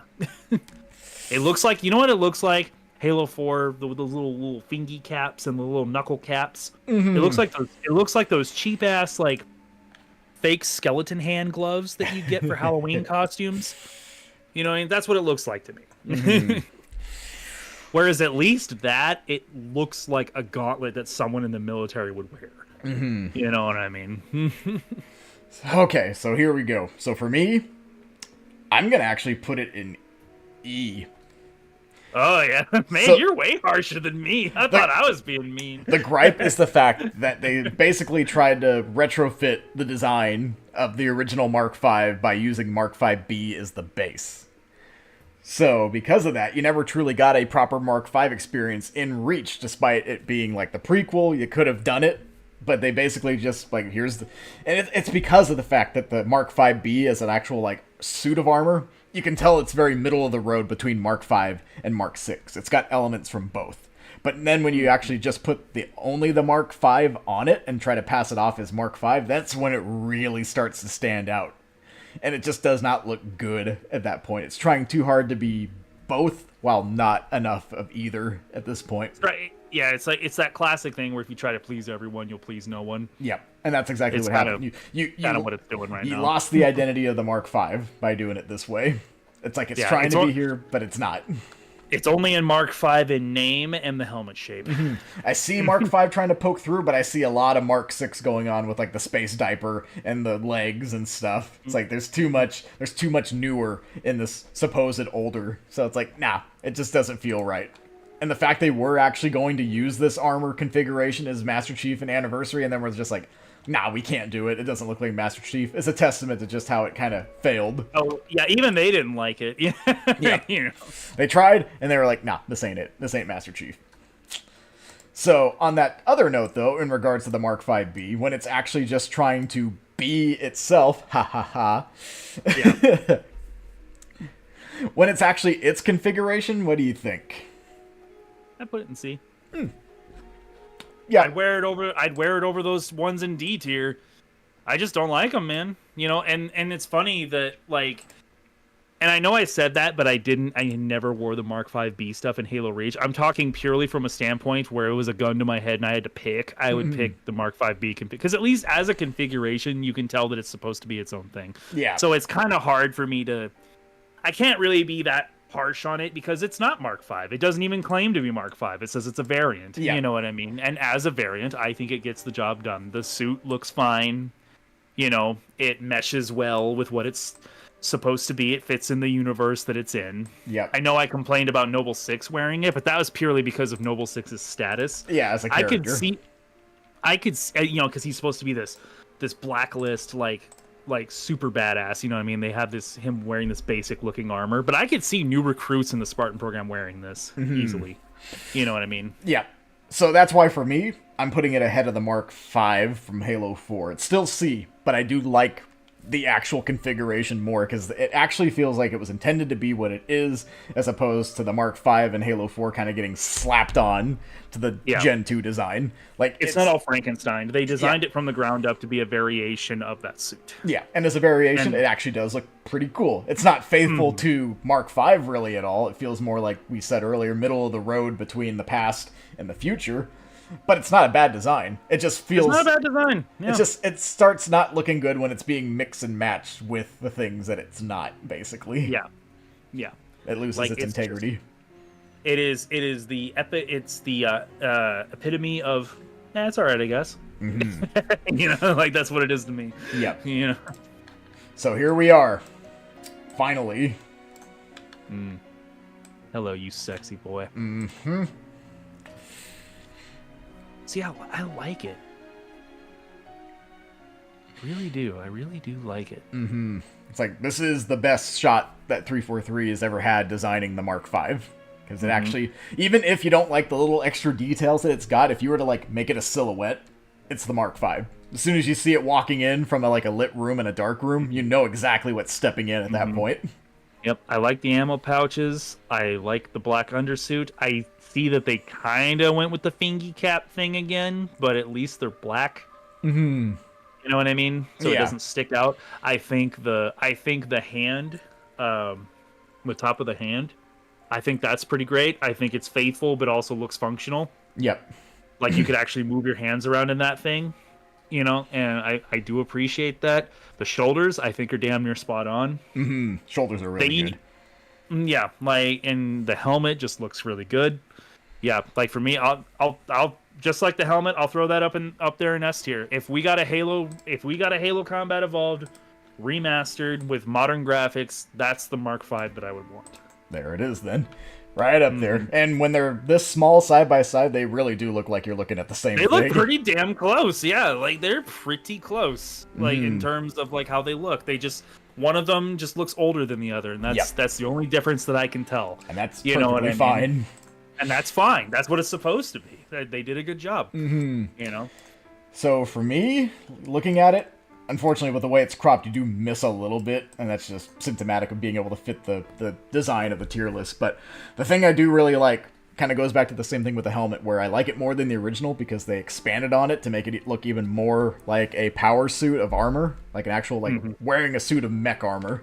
And it's subtle, it's harder to tell here, but I do like how it actually incorporates a few more elements of the Mark 5B into it to make it all feel like it is part of the same armor family, basically. It's got a little bit more definition here. You can't see the feet here, but the feet actually look more like it's part of the same design lineage as Mark 5B and even Mark 6, while still looking like Mark 5. So the connections are stronger. It's a good looking suit of armor, man. I got no complaints. Yeah. So because of that, I will once again, as soon as I shrink it back down, there we go, slide you a little bit here. And now you are the best around, and you're never going to bring me down. Just barely better than the original in my eyes, only because of the innovations that it took with the design, and still being very faithful. Like I said earlier, if this armor had been what we got in 2011 at Combat Evolved Anniversary, it would have been high heaven. Yeah, it would have been dope. I don't think we could have, though, to be fair. Like, as far as where the technology was. Yep. Well, here comes the fun part. Oh, yeah.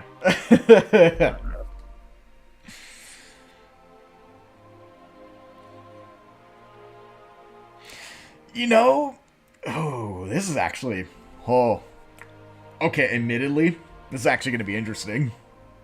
I'm thinking. Here, how about you go first and give me a chance to think about it? Okay. So, for me, looking at it now, I think I'm actually going to put this higher on mine. I'm actually putting this as a complete set in C.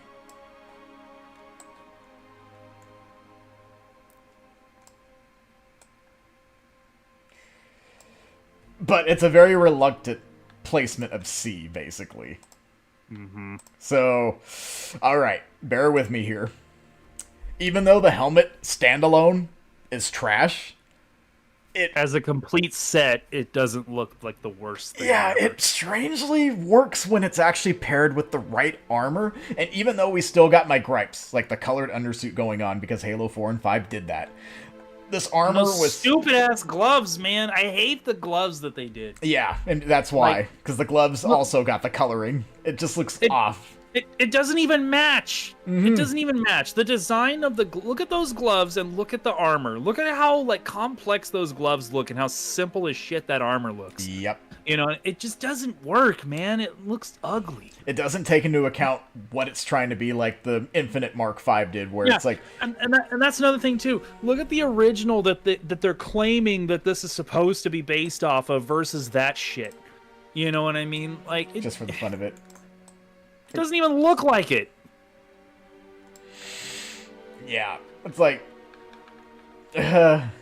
Like, what the hell are you talking about? This is supposed to be Mark V, the classic. Like, what the hell? Okay, it's pissing me off. But I'm going to put it in E tier. I think it's ugly. All right, 1 second. Like, I think, like, you are right. As a suit, it's not the worst thing ever. But as a Mark V suit, it does not look like Mark V. Like, at all to me. Like, not even close. It looks more like something from a Mark IV generation, which if they said that was Mark IV armor, I could see that. You know what I mean? But they're not. They're saying, this is Mark V from Halo 1. And I'm like, no, it is not. Yeah. So the reason... you know, thinking about it... Okay, I'm putting it in D now, thinking about it. I still do like it more than the Reach one, but... not as good as this, just because at least it has something going for it here. So, I put it in D, thinking how the design itself, like when it's, trying to do what it's doing here, I overall like what it was going for more than what they did where they just took the anniversary and just slapped it on Gen 2, because they actually built this armor around Gen 2. But the problem is Gen 2's tech suit and coloring is way too complicated compared to the simplistic design that this is going for. I do like some of the elements here with the shaping. But the problem is, all the little details are off. They got these little shield emitter lights in these weird spots instead of where they're supposed to be. Like, look, you can actually see the little indent where the shield emitter light would be on the normal Mark V, but it's blank. Mm-hmm. Like, Yeah. they missed. Like, they literally missed. And then you got all these extra lights here on the legs for some reason, and then you got the one up here. For some reason, yeah. They're just like, just put it up, put it on there, put it on there and tell them it's Mark V. Yeah. Dumbasses will buy it. The thing is, I mean? Like, the silhouette of it, if it was in a dark room, would look closer to Mark V than the one that we got in Halo 4. Like the shape language of it, I'm not so upset about, because at least the pieces were all proportionate. You know what I mean? Like if it was just a silhouette, I'd be like, that's a pretty, that's a pretty uniform silhouette. I have no complaints about that. Mm-hmm. But just for them to say that, hey, this is our faithful remake of an armor that you all know very, very well from a game that you love a lot. No, not for me. Yeah, it's like this ain't it. No, this ain't it. This ain't it, Chief. Speaking of Chief, we got one more Chief. Mm-hmm. The Anniversary Chief. As a full suit, even though I had my gripes with the helmet, I don't hate it. I will say I don't like. I'm glad you picked this still, because when you run, look how stretchy the ammo pouches get. Yeah. They deform so rapidly. Such a bad side effect of rigging the model to an old rig from 2001 with all these extra pieces that were never meant to be there. I like the color palette. You know what? I'm gonna slap it in B tier. Oh. I'll slap it in B tier. I will take that over any of the ones below it. Really? Yeah. Honestly, with the way it's colored and stuff, I can't blame you. So, for me... honestly... General Morrow's in the chat. He says, this ain't it, Chief. Oh, my live chat didn't show that. I wonder when that popped up. I'm so sorry, by the way. My live chat is apparently not doing what it's supposed to. Oh, now I'm seeing it. Thanks for joining the stream, by the way, General. I'm sorry, my chat did not refresh there. It's a test run for the show, so. Yeah, future podcasts, I'm working out all the kinks so that this doesn't keep happening in the future. Especially when I'm doing, stuff with, Honest or someone in the future, because he actually said he'd like to come on and talk some Smash Bros. And stuff, so... Mm-hmm. So for me, I'm putting it in B as well, because the things that it has going for it work really well. The color palette, like you said, looks good. The helmet with the rest of the armor does fit well. My biggest gripes about it, when I look back on Anniversary, was the proportions felt off. And it could be a side effect of rigging it to what was that Halo 1 model, because even Master Chief in Halo 1 had kind of off proportions, longer than normal arms and stuff like that. So the model was a product of its time. Yeah, so trying to rig a more anatomically correct model to that rig, it was a blessing in and of itself that it looked even decent. I'm glad you made it too. Actually, before we wrap up, since you did make it, I'll let you have a chance to ask some questions, me and him, before we go regarding Halo if you'd like. But while you think about it a second, the thing I'll say too about it is it would be higher if a few things were just done different. The proportions and a few of the details, I feel like they went a little too complicated, like the shoulders. Yeah, they tried a little too hard in areas. Yeah, the shoulders aren't quite it. It looks closer to the Reach ones in terms of the size and shape. But look at my thing is the leg and the knee area. Look how needlessly complicated those shapes are versus the upper part of the armor. Yep. Mm-hmm. To me, those legs look more like something out of Doom Eternal. Yeah, they don't have as much of a Halo identity to them.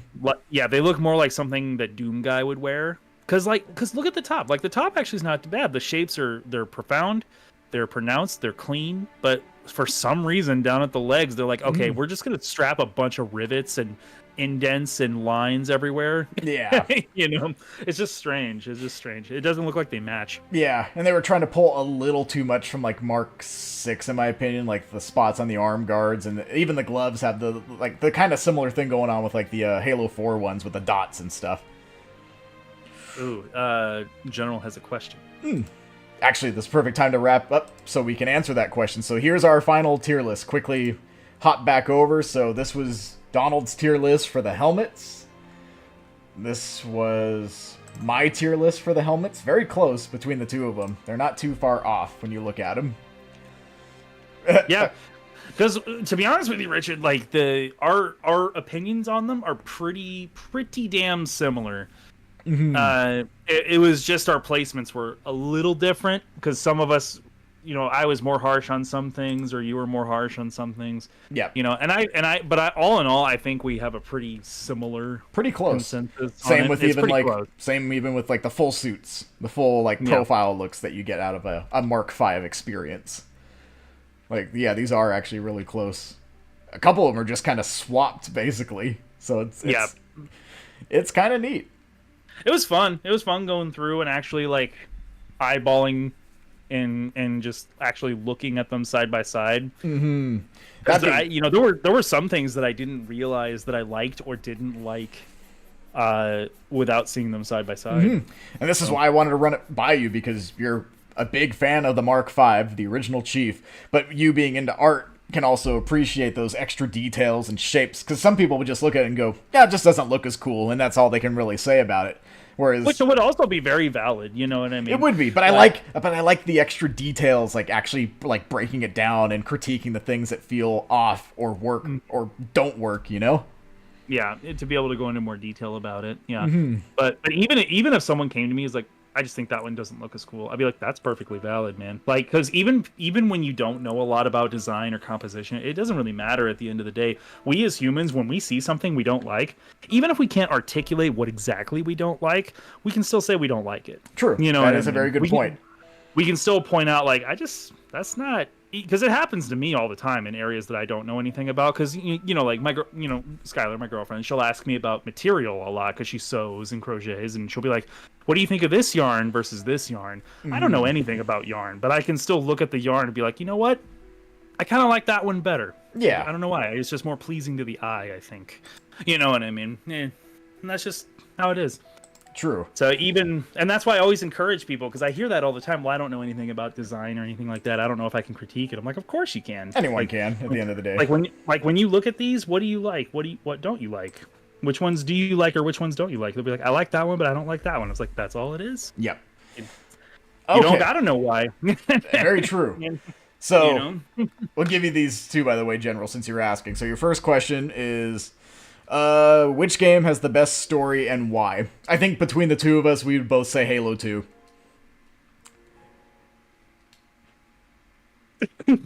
Uh-oh. Okay. For me, it's tied. Okay, for me, it's tied because, but the story, I like them for different reasons. I think Halo 2 has an amazingly written story. The most quotable, for sure. As far as dialogue, it doesn't even compare to anything else that's been made before or since. But in terms of just straight simplicity and a fun sci-fi adventure that was just kind of easy to pick up and get into, I like Halo 1 story a lot. Yeah. Okay, I can see it. For me, it's tied. I love them. I think they're both the best, but for different reasons. As far as writing and general storytelling, Halo 2 is amazing. But as far as simplicity and just getting you into the universe and just a fun sci-fi adventure through space, Halo 1. Yeah. And that being said, for Halo 2, if I put it as my top, my order from the original Bungies would be Halo 2, Halo 1, then Halo 3. So that's fair. That'd probably be mine as well, if I'm being completely honest.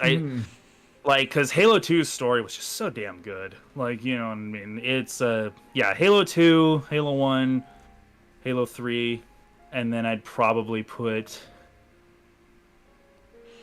Yeah, I'd probably go with Reach over Halo 4. Because I did actually kind of enjoy Halo 4, I liked 4 until 5 kind of retconned the things that really made 4 special. Back on it. They doubled back on everything that they did well. I was like, what the hell are you doing? Sorry, that's a whole other thing. You know what sucks? I'll just quickly chime in on that. The fact that this is a Microsoft fault here for this. Microsoft is totally in the blame. Because Halo 4 did not make as much money as Halo 3 did, or any of the Halos prior, they deemed it a failure. So any of the stuff that Halo 4 was setting up between its narrative and the Spartan Ops mode, flushed it all down the toilet. Yeah. Well, hopefully that answers that first question satisfactorily. For me, I would say, for me, it's a tie between Halo 1 and Halo 2 for the best story, just for different reasons. Yeah, I'd have to agree. Actually, stop the stream and switch it back to the two of us for the moment. Let's see. So the other question, who's whose favorite side character? My favorite side character will always be Johnson. I'm not surprised. He was one of the best things. He made every time that he was involved in the story a treat. But it's really close because that's the thing. He is definitely a side character. Arbiter would be considered more of a main character in my opinion. So Arbiter and Chief are kind of the mains. Yeah, he became more of a side character in the later games. Unfortunately, thanks to 3 and then 5 kind of sidelined him too. So even more, yeah, you saw him in like 2 missions or something. Like it was like he's the Arbiter. Yeah. But so I'd agree with that. I don't know, man. There's a lot of really good side characters. I liked Lasky quite a bit too. I enjoyed Lasky. I hated Del Rio. But that was the point. You were supposed to hate him. So I liked how easy it was to hate him, but I wish it was earned a little bit more. I kind of wish... I agree with... a dick because he was a dick. I kind of agree with some of the sentiments of the community. I wish that they had actually done a thing with him where he started off like liking Chief and be like, oh, Chief, I'm not a fan of these ideas, Chief, but we'll do it because you are amazing and all that. But then things could have not worked out. They could have lost like a lot of their forces, and that's what makes Del Rio become more hostile toward him and more confrontational until he snaps. It would have been kind of neat to see him start off like, yeah, Chief, and then finally being like, Chief, you're insane, sort of thing. Would have been more interesting than just flat out antagonist right at the beginning. I think favorite side, that's hard, man. I wish I was better at answering these questions. I'm sorry I'm dragging it out so much. There's an easy question underneath it, if you want to do that one a second. No, I'll answer it. I would say my favorite side character would probably be, surprisingly enough, I want to say Private Jenkins. I know he's very short-lived, and he dies in the first game. You know what I mean? And we never see him again. But I really enjoyed seeing the war from the perspective of somebody who was not in high command, or someone who wasn't a main character. You know what I mean? He's literally just Private Jenkins. True. One of the guys, one of the troops on the front lines, doing what he's told, not really knowing what's going on, but trying to do the best he can. And then he gets the perspective from a little guy, as it were, by comparison to the other characters in the game. I really enjoyed that aspect of it. Even though it was very short-lived and he dies in the first mission he's introduced. Yeah. You know what I mean? I like Private Jenkins a lot. Oh yeah, he's good. Fix that a second. There we go. Aside from Johnson, the obvious one, I think the other side character I do like is Captain Keyes. But admittedly, it wasn't until the terminals. I like the extra depth they gave him in the terminal, especially the one where you actually see him getting consumed by the flood. That was where he starts to lose his mind. That scene made me feel for Keyes in ways I never thought I could. Really bad for him because you see his memories being taken away from him. You know, the memories of his love life, of his children. You know, like it's just like it hit, and the delivery of the actor Pete Stacker performing him, like it was I don't want to forget. Or you will not have me. We already do. And it's like, that's. 343, you should have kept going with that, and you would have made the flood actually kind of terrifying again. Yeah. I really liked Miranda Keyes a lot. I liked her more in 2. Didn't like her as much in 3. And that's the writing's fault. I think that's more the writing's fault. But yeah, I really liked Miranda Keyes. Just seeing her with these massive shoes to fill from her father. You know, she's receiving the Medal of Honor like on his behalf. You know what I mean? And she just goes hard in the paint, man. Like she's a ship commander. She's supposed to be on the ship, but she goes in with Johnson with 2 submachine guns, and she's like, "All right, let's get this shit done." But you know what I mean? Take charge and not just commanding, but being involved. Maybe even in Halo 3, she drove a Pelican into the Prophet of Truth to try to save Johnson. You know what I mean? Let's see. Oh, this will be an easy question to answer. What did you think of the show? The show was a huge miss. It had some cool stuff here and there. Some of the fight scenes with the Covenant actually did look really cool to watch. But even though I thought the CGI was not very good, I really did like seeing the war itself. You know, like just how brutal the Covenant was. Because you always hear about it. That first That you first know? episode where you actually see the Covenant attack that colony and they're just blowing massive. people up. It Yeah, was like, brutal. it's People were getting wild. sliced in half and melted by plasma shots. I'm like, ooh. I was hoping the show was going to keep doing that, and then then they chickened out and didn't do it. You know, like is like because you always hear about that. You see it in the terminals in the games. You read about it in the books. You hear about it through NPCs in the games about how brutal the Covenant versus human war was. Yep. You know what I mean? But you never really get to see it. And then that was the first time I actually got to see it. You know, the Covenant killing civilians and just wiping entire cities off the map. You know what I mean? I thought it was cool. That was the only thing about the show I liked. The rest of it, dog. I never want to watch it again, ever. Yeah, same thing. I agree with you, General. I wish the show would have been good. It could have been amazing. If it had been, it could have been. It could have been so good. It's so disappointing. It's an example of having like all the ingredients you need to make something good, but then you just throw the manual out the window and go, "I'll just throw these ingredients in and see what happens." And then, yeah. So all the good stuff. Master Chief is sex scene, you know, like and taking his helmet off all the time, even though you already had a show like The Mandalorian prove that you can do something like that. Halo itself, you can always write Chief around other characters, because Forward Unto Dawn, the web series they made into a movie to promote Halo 4, did just that. Chief was an extension, like an accessory to the characters of Lasky and stuff. He was there to help them overcome their obstacles and to encourage hope. Chief doing what he was doing made Lasky realize what he needed to do to sacrifice himself, because he understood that Chief was an asset that couldn't afford to be sacrificed. So he did something heroic thanks to Chief being there, and then thanks to him, Chief was able to push forward. And and I still love that scene.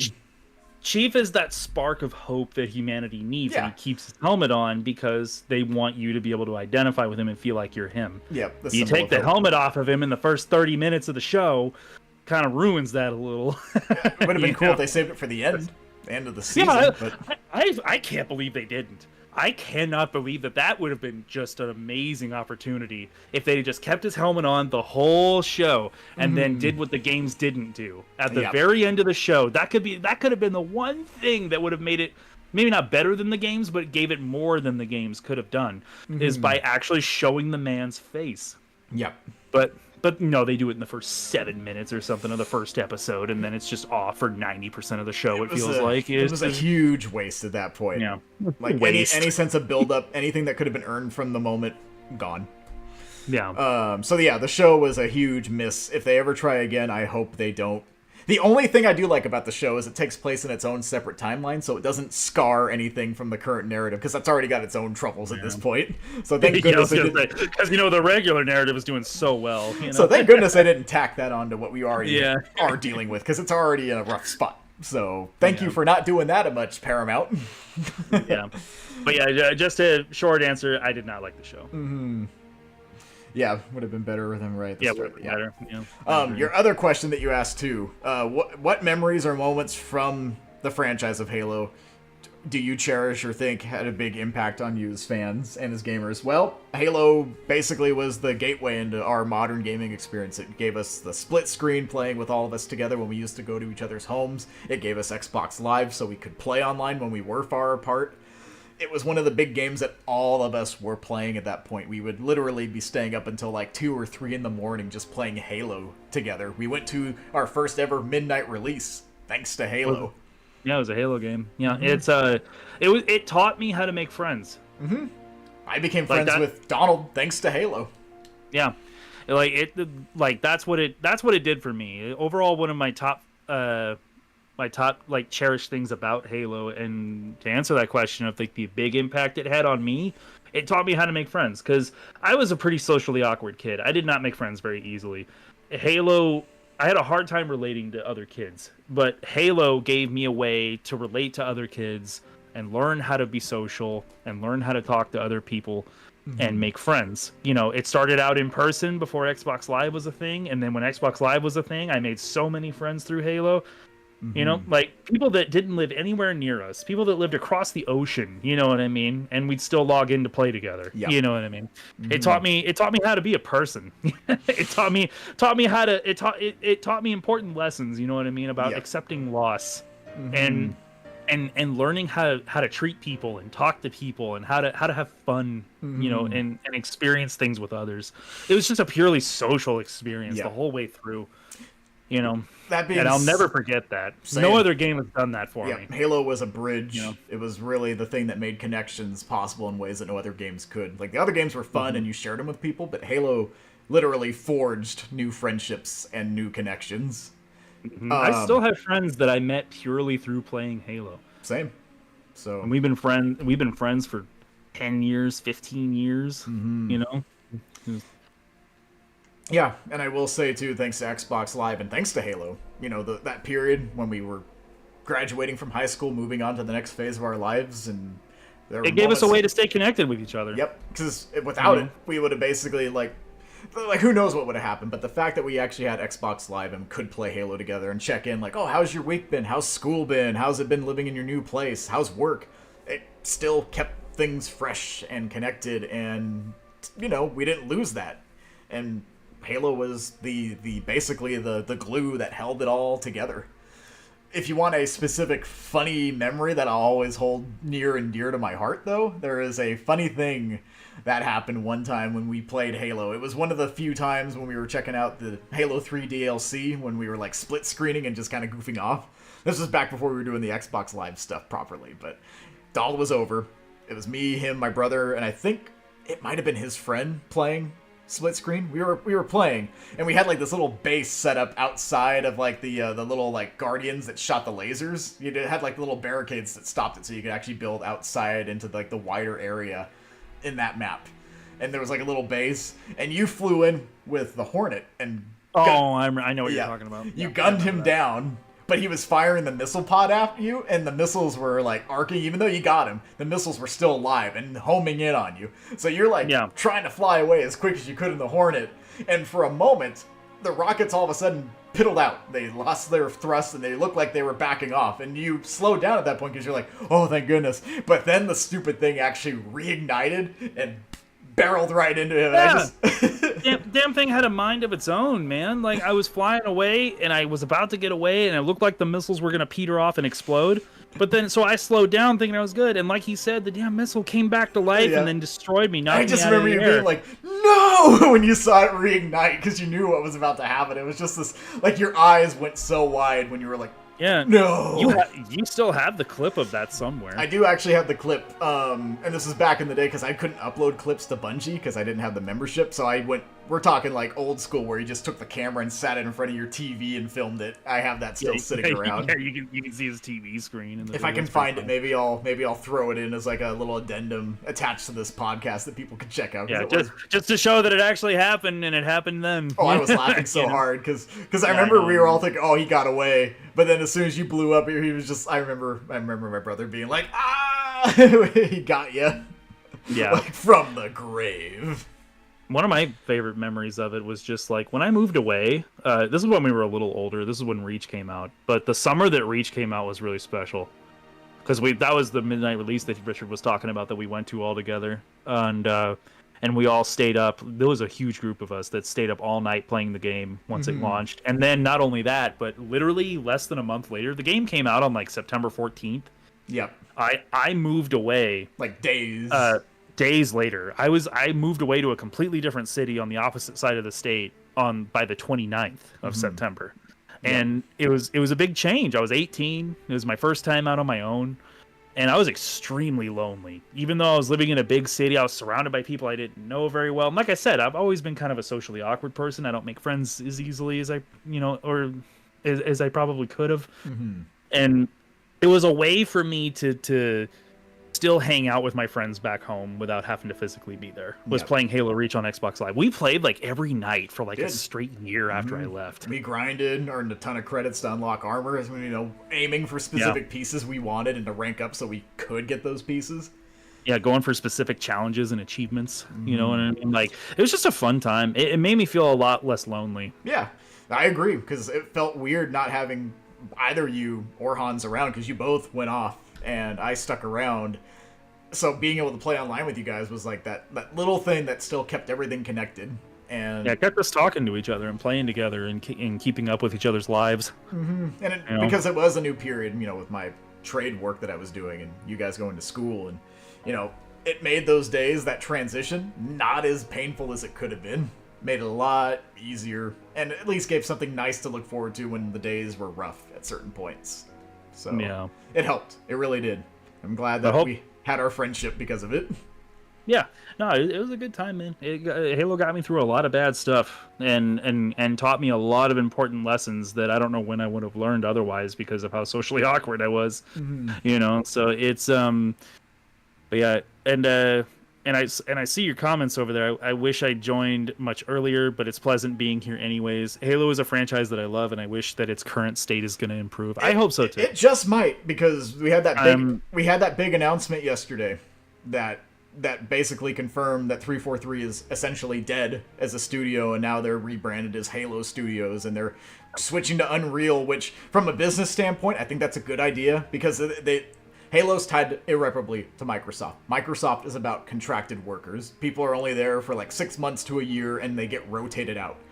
So them not having to learn the Blam engine and try to figure out how the heck to code in that, where most people in the industry are trained to use Unreal, they can actually spend their time working on the game and not having to learn an engine they are unfamiliar with. They can hop into it and go, tell me what I need to do.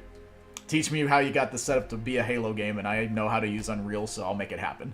So there's some benefits there. And I hope it gets better too, General. And I don't think it matters too much when you join. I know there's a lot of elitists online that care a lot about when people join the community. Like, oh, I bet your first game was Halo 4, or you know what I mean? 5. It's like there's a lot of people like that online, and it's really nasty. And I don't agree with it. I think Halo is something that whether you came into it 23 years ago when it first started, or came into it 6 months ago, you know what I mean? I don't think it matters. I think that Halo's above that, you know what I mean? It's beyond that. I agree. It's not something that, like, I feel like people deserve to be like talked down to based on when they it's so hostile right out of the gate. Like, it shouldn't matter which Halo game you like the most, or if you like a certain one at all. If anything, you could just agree to disagree, because there's certainly things about Halo I don't like. Not everything is peaches and gravy, and I don't. And there's things that me too, like that people love about the franchise now that I really dislike. But like me, I don't like Halo 5. I did not like Halo 5. It did nothing for me. But I know plenty of people that Halo 5 was their first Halo game and they loved it, and that's fine. Or people that actually enjoyed playing 5, like me, as sweaty as it got. There were some fun nights that I had playing Halo 5. Yeah, so. and I know people that don't like the original Bungie trilogy as much as they like 343's games. As rare as that is, I have met them. You know what I mean? Yeah. They're like, I just like them better. They're easier for me to play, and whatever reasons they give. And I'm like, that's fine. It shouldn't be hostile. I don't feel that way, but you know what? Hey, I'm glad those games do something for you. You know what I mean? Yeah. Halo's about community. You know what I mean? And I feel like the Halo community is really missing that right now. It's very hostile right at the moment. We do need that thing that properly unifies everyone and makes people not be so hostile if they like a certain thing about it more than another thing, or if it's not the thing that lines up with someone's preferences. Like, if someone walks in the room and says, I like Halo 5 the most, they should not be dogpiled because they like Halo 5 the most. You might not agree with it, but you shouldn't treat them badly for it. Yeah, so. It's like, it's their opinion. They can like what they like, you know what I mean? If I can like a game that's 23 years old and it be my favorites, why can't somebody like a game that's newer that does something for them? You know what I mean? And I'll even say, as someone who's played every Halo, there's things about every Halo I like, and there's things about every Halo I don't like. I like the franchise, so I can go in and critique it as someone who enjoys the things about it and the things I don't like. And that's how it should be. Because even the things you don't like, there's always still something in there that you can appreciate at the end of the day. It's not inherently just, it's terrible, it's the worst thing ever, you're horrible for liking this. It's not how it works. Certainly not with Halo. Definitely not. Yeah. I understand... I understand the whole thing of, like, Halo used to be this juggernaut, and people are obviously upset that it hasn't had that same weight as it used to when it was the blockbuster, the most successful game franchise of all time. But things come and go. That's also normal. I never expected Halo to forever be, like, the #1 game. My biggest gripe has always been that it should have never dipped in its overall quality. Even if it wasn't as popular as it used to be, it just should have stayed consistent, I guess is the way of putting it. Like, I've never cared about Halo being top of leaderboards. I just like the games. You know, just needs to be a good Halo game. That's all it needs to be. So I'm hoping that whatever happens next with Halo Studios going into Unreal, I just hope whatever it is, even if it's not like this gigantic hit, that it's still a really good game that brings the Halo fans back to play and makes them want to talk about it with their friends and give them a chance to give it a try. So Yeah. I'm cautiously optimistic about the future right now. Yeah, I am too, and I hope it does get better. I hope it. I don't think it'll ever be what it was, but I hope it's better. You know what I mean? I hope it's better than what it was. You know, like I hope it does what it did for me and you, Richard, for more people, and does it in a bigger way. And you know, and I appreciate that, General Merrill. I just saw your comment there. Yeah, I don't know if you can see it, Richard. Is I your chat can. working? Yeah, It's a very nice. It's a very nice message. Yeah. and General's been awesome. General's usually here when I'm doing Yeah. like my Smash streams with remix and stuff. Yeah. So I really appreciate that. We at the end of the day, with everything that's going on in the world, agree, disagree, whatever, just we enjoy games, and especially nowadays, it feels like it's very important to remember just what made us who we are and what made those experiences so special.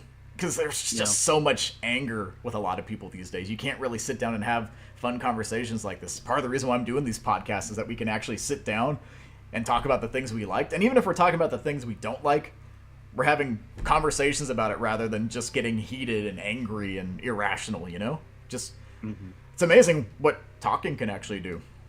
So, but I really appreciate that compliment too. And yeah, I'm going to be doing a lot more Halo stuff. There's more Halo that I want to put the focus on in the future. And I also genuinely hope that someday Master Chief is going to be in Rex. Not memeing, but he's someone I'd love to see in Smash Bros, whether official or not. I know the feeling. I was really bummed that he didn't get added to Ultimate. I'm happy for the people that got Sora because he was so heavily requested, but man, oh man, I was one of the ones that was just like, no, dang it, we got Steve. I was happy we got Banjo, but dang it. Yeah, when they said it was like from a Microsoft property, I was like, "There's no way it's not Master Chief," and then it was, and I was like, "Dude, there's no way." Yeah, like, no. I was basically just like on my knees, like. Yeah, like I said, it's like you said. I'm glad people got Sora. I'm glad people got Banjo and Kazooie, but I was just like, and even Steve from Minecraft. But even Steve from I love Minecraft, but even I was like, they went with Steve over Master Chief. It's the money. I was just bummed they didn't put him in because he is still technically the Xbox mascot. It would have been so cool to have him duking it out with Mario and Sonic and all of them. But yeah, that being said, who knows? Maybe someday we will put Master Chief in. Me, personally, would love to have Master Chief in anything, fan-made or otherwise. So it's the dream, but you never know. That's the cool thing about dreams. Sometimes they become real. So maybe someday. I guess that being said, though, we should probably wind down. It is pretty late. We did this podcast for a good almost 3.5 hours. I don't know if every one of them is going to be this long in the future, but... because I know everyone's on their time crunch, and we know each other really well, so it's like keeping each other up late isn't unknown to us. We did it all the time back in the day. Let's see. One of the people think about gaming is that it's a gateway to uniting people in different gaming. Yeah, and Halo was that big thing for us and a few other friends that we played it with all the time. Even if we're not all playing Halo together anymore, just because of how things have been. We still have games that we bond over, and we still have fun times with the people that we formed our Halo friendships through. We still play things together and have fun. Like, and it's still there. You know, like I said, we hardly ever play Halo together anymore, and it's a bummer. But you know, it's just doesn't do it for us like it used to. That's why I'm with you on. I hope it gets better. Yeah, because I want us to come back and have a good time with it and not feel. I miss it. I just want to play without that weight. You know, that's the big thing. Because there's always that thing like Halo 5 and Halo Infinite where it's like, you guys were on the right track, but you fumbled in a few places, and it was enough to make people lose interest, especially since we don't have the free time we used to. We got to be very careful with what we do. And we're not going to play something you're not enjoying.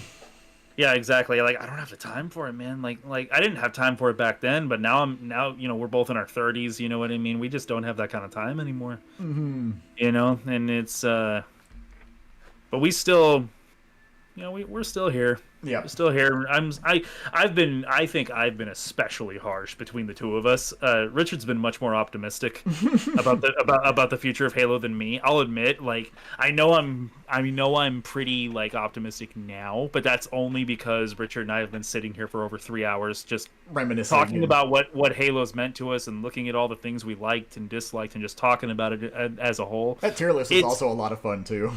A lot of fun, and you know what I mean. It took a lot of that weight off, but just overall, I've been much more pessimistic about it. Like I don't know. Understandably, it's not like it's been the same since. If Halo was still giving us all the game modes, all the features, and stuff that you just expect a Halo game to have, it'd be a bit different, admittedly. But it's just we've been given less than what we expect twice over, or the things we wanted had like a really nasty string attached to it. So the next Halo needs to be not that, basically. And that's why I just can't play it right now. To be honest with you, Richard, I have been thinking about playing Halo again. I haven't pulled the trigger on it just because I really don't know if I really want. But you don't want to like any of that thrill. I can see why you don't want to risk it, because if you go in and you're excited about playing, and then you play and that excitement fizzles out quick, then it's gone, and you're like, what was I even doing here? I'm just worried I'm gonna get bogged down by all the stuff that's going on right now in the community, and it's just not the same anymore. You know what I mean? Like when I play Halo Infinite, nobody talks. Nobody talks in game chat anymore. Yeah, and like unfortunately, you kind of have to go in with a group, or to have if you play, because I used to be able to play Halo by myself, and I just talk to people that I met in lobbies. Can't do that really anymore. Nobody talks. And this is something I actually brought up during one of my Smash streams not too long ago. But I mentioned how something I really want to do in the future is to properly get like some fun Halo community nights going, where we all hop in like a custom game together and do things like Jenga or what was that one that people like to play back in the day in 3? Fat Kid, where you're the slow guy going through like the structure and you like pick them off one by one, or just some of the fun custom modes like race. Or that Halo 3 Warthog run where you can actually race with other people. Like, do some fun community night stuff where we hop in and just do some goofy lobbies, free-for-all, where everyone's just gunning each other down and not caring and just laughing. Like, I want to do that. I've been bringing it up with some people, and some sound like they're on board to the idea. So if I can actually make this a thing, do some Halo community nights, have people hop in the lobby, have the mic open, and just laugh and have a good time. Yeah, and you can play too, General. True. I mean, that's one nice thing I can say about Infinite. The multiplayer is free. Every feature that the game has when it comes to online matchmaking or custom games, it's open to anyone that downloads it. The only thing you can't get is the campaign. That costs money, and then if you want certain items in the store, that's what costs a lot of money for cosmetics. That's the thing I can never forgive Infinite on, is those outrageous price tags for cosmetics. It's like, Yeah, like I wouldn't even have Halo the Mark V that we liked so much if you hadn't have bought it for me, because there was no way I was dropping a crisp Andrew Jackson on that. That was a birthday gift. I took the plunge because I knew you liked it. You looked at it and said, man, why did they put this behind a paywall? So I'm like, you know what? I got you this time. Oh, good night, General. Yeah, we appreciate you coming in and chatting with us. Same. Really appreciate it. Hopefully you'll be here to check out the next one, because, I think this was a pretty successful podcast, minus the very beginning where my mic wasn't working. But I got it figured out now. I know what to do next time, so we won't have this same problem. Infinite turned into EA. Not quite that bad. It's not EA bad, because you can still play Halo Infinite and just play it as is. Spending money is not going to affect how well you do in multiplayer. That's all on you. It's all about your skill. But if you want to customize your character in any way that doesn't look dumb, you're going to have to spend money. That's what I hate. Or you want these very hyper-specific pieces that you think look so cool, but they put it behind a crisp, like you said, $20 bill. So. Yeah, they want a crisp Andrew Jackson for the Flood cosmetics or the Mark V cosmetics that they know everybody wants. And they're like, that'll be $20. Yeah. Like, I wouldn't hate it as much if the armor sets were like $5 a piece at least. Because, $5, that's kind of nothing these days. Yeah, because think about it, you buy 3 suits of armor in the shop. That's the campaign that you could have bought. Yeah, that's the problem. That money. You literally spent 3 things of cosmetics. And the campaign you can play for hours. You know what I mean? And the campaign has cosmetics in it too you can unlock. So yeah, it's just crazy. It's crazy. Like I said, I hope it gets better. I hope so too. Whatever the next game does, it shouldn't go this crazy monetization route. At least not that aggressive. So We'll see. We'll see what the franchise does. I saw the footage of the Unreal showcase in Foundry. It looks really good. I did too. Them saying, I like the remark that they said that past Halo assets that were made can actually be carried over to Unreal. So I'm hoping they're not just gonna trash all those armors and designs that Infinite made, because they're good. Infinite has a really good art design for a lot of the characters, the enemies, the Spartans. So I don't want that to just go away like we've ditched over the last few games. Keep the stuff. It's high poly. It's good. The Mark V, because you saw how it looked in the engine. It looked amazing. Please keep that armor. Make that Master Chief if you're doing a Combat Evolved remake. So we'll see what happens. So that being said, I guess we're going to wind it down. I won't put it here in this video because I'm going to be re-uploading this proper into the podcast category so that people can just listen at their own leisure next time.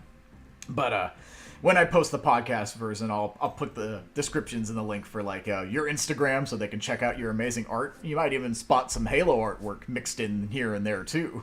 So every once in a blue moon, yeah. Mm-hmm. Yeah, he did these amazing things in the past where he immortalized some of our Halo adventures together in these amazing little art pieces. So you might see a few here and there if you're looking through his Instagram. Yeah, that one I did for your birthday a while back is on there. Yep, that one's on there. I think driving the Warthog through New Mombasa. Yep, and I think there's also that one of like you and me fighting the Covenant on the ship, and there's like the one of me strangling a grunt. So yeah, there's some good stuff. Oh. Yeah, no. Oh, you're not messing up our sleep schedules. Oh yeah, you're fine. You know what? There's a link in. I'll drop it again. Because it was at the very beginning of chat, and it might not have carried over because I know sometimes chat will fizzle out over time. So let me copy. He'll drop a link for you so you can look at it. I don't update it as much as I should, so just bear that in mind. Just be gentle with me. But that's my Instagram. Yeah, and just to kind of show the context of the one I was literally just talking about, here we go. We're moving things around. See where you can share the link. They're changing stuff. Stop doing that. Copy link. I'll share the one specifically in chat of the one I was just talking about with the strangling the grunt. There we go. So that one will link you directly to that piece. That one I still love, just because you got you flailing around on the hunter cannon as it's firing all over the place, and I'm just like, stupid little grunt. Just like, yeah. That's how it feels sometimes when we play. It just feels so disorganized and chaotic. Oh yeah, but that's what made it fun too, especially the campaign playthroughs. Oh yeah. His art, the artist speak. Oh, you're nice. His art is You're very so deep. nice to me. Thank you. I need to update it, man. I've made so much more stuff since I was posting regularly, and I just haven't posted any of it. Mm-hmm. Yeah. Man, well, this might be the time. People are gonna check this out and go, "Ooh, he's an artist." Or you better believe he's an artist. So definitely check those links out. When I post the proper podcast, I'll have the link to your Instagram directly in the description, so people can just go in and click. So, yeah. So thanks again for joining us today on the very first ever Monte's Mountainview podcast.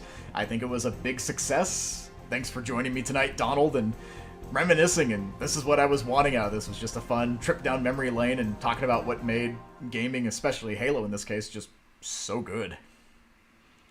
Yeah. Thanks for inviting me on. I was looking forward to it. It was nice. Mm-hmm. Yeah. Oh, you're an artist too. Dope. Like, is there a way that he can put a link to his stuff in the thing? Is that allowed on the YouTube thing? I think he could. I might just have to push a thing to notify that it's not spam. So if you got a direct link, you could drop it there, or since now you see his Instagram, if you want, maybe go to one of the pieces. You can drop the link in there. I would say if you want, you can drop a link on one of mine if it doesn't let you do it in here. Because I'd like to see your work too. I'm the same way. I like seeing other people's work. Oh, I'm not that great, but I do what I can. That's my philosophy. But I appreciate it, General, a lot. And hopefully, I'm trying to figure out who I'm going to have on for the next one. If it's Smash Bros. Focused, I think I know who I'm going to be reaching out to. So, yeah, I'm going to have to come up with some... I might do the tier list thing again, because doing this was actually a lot of fun. I just got to think what would be a good tier list for the next time. I have some ideas. I'll brainstorm. So you'll think of something. Oh, yeah. Well, I thought of this, and this worked out pretty good, all things considered. So there Yeah, is no, hope.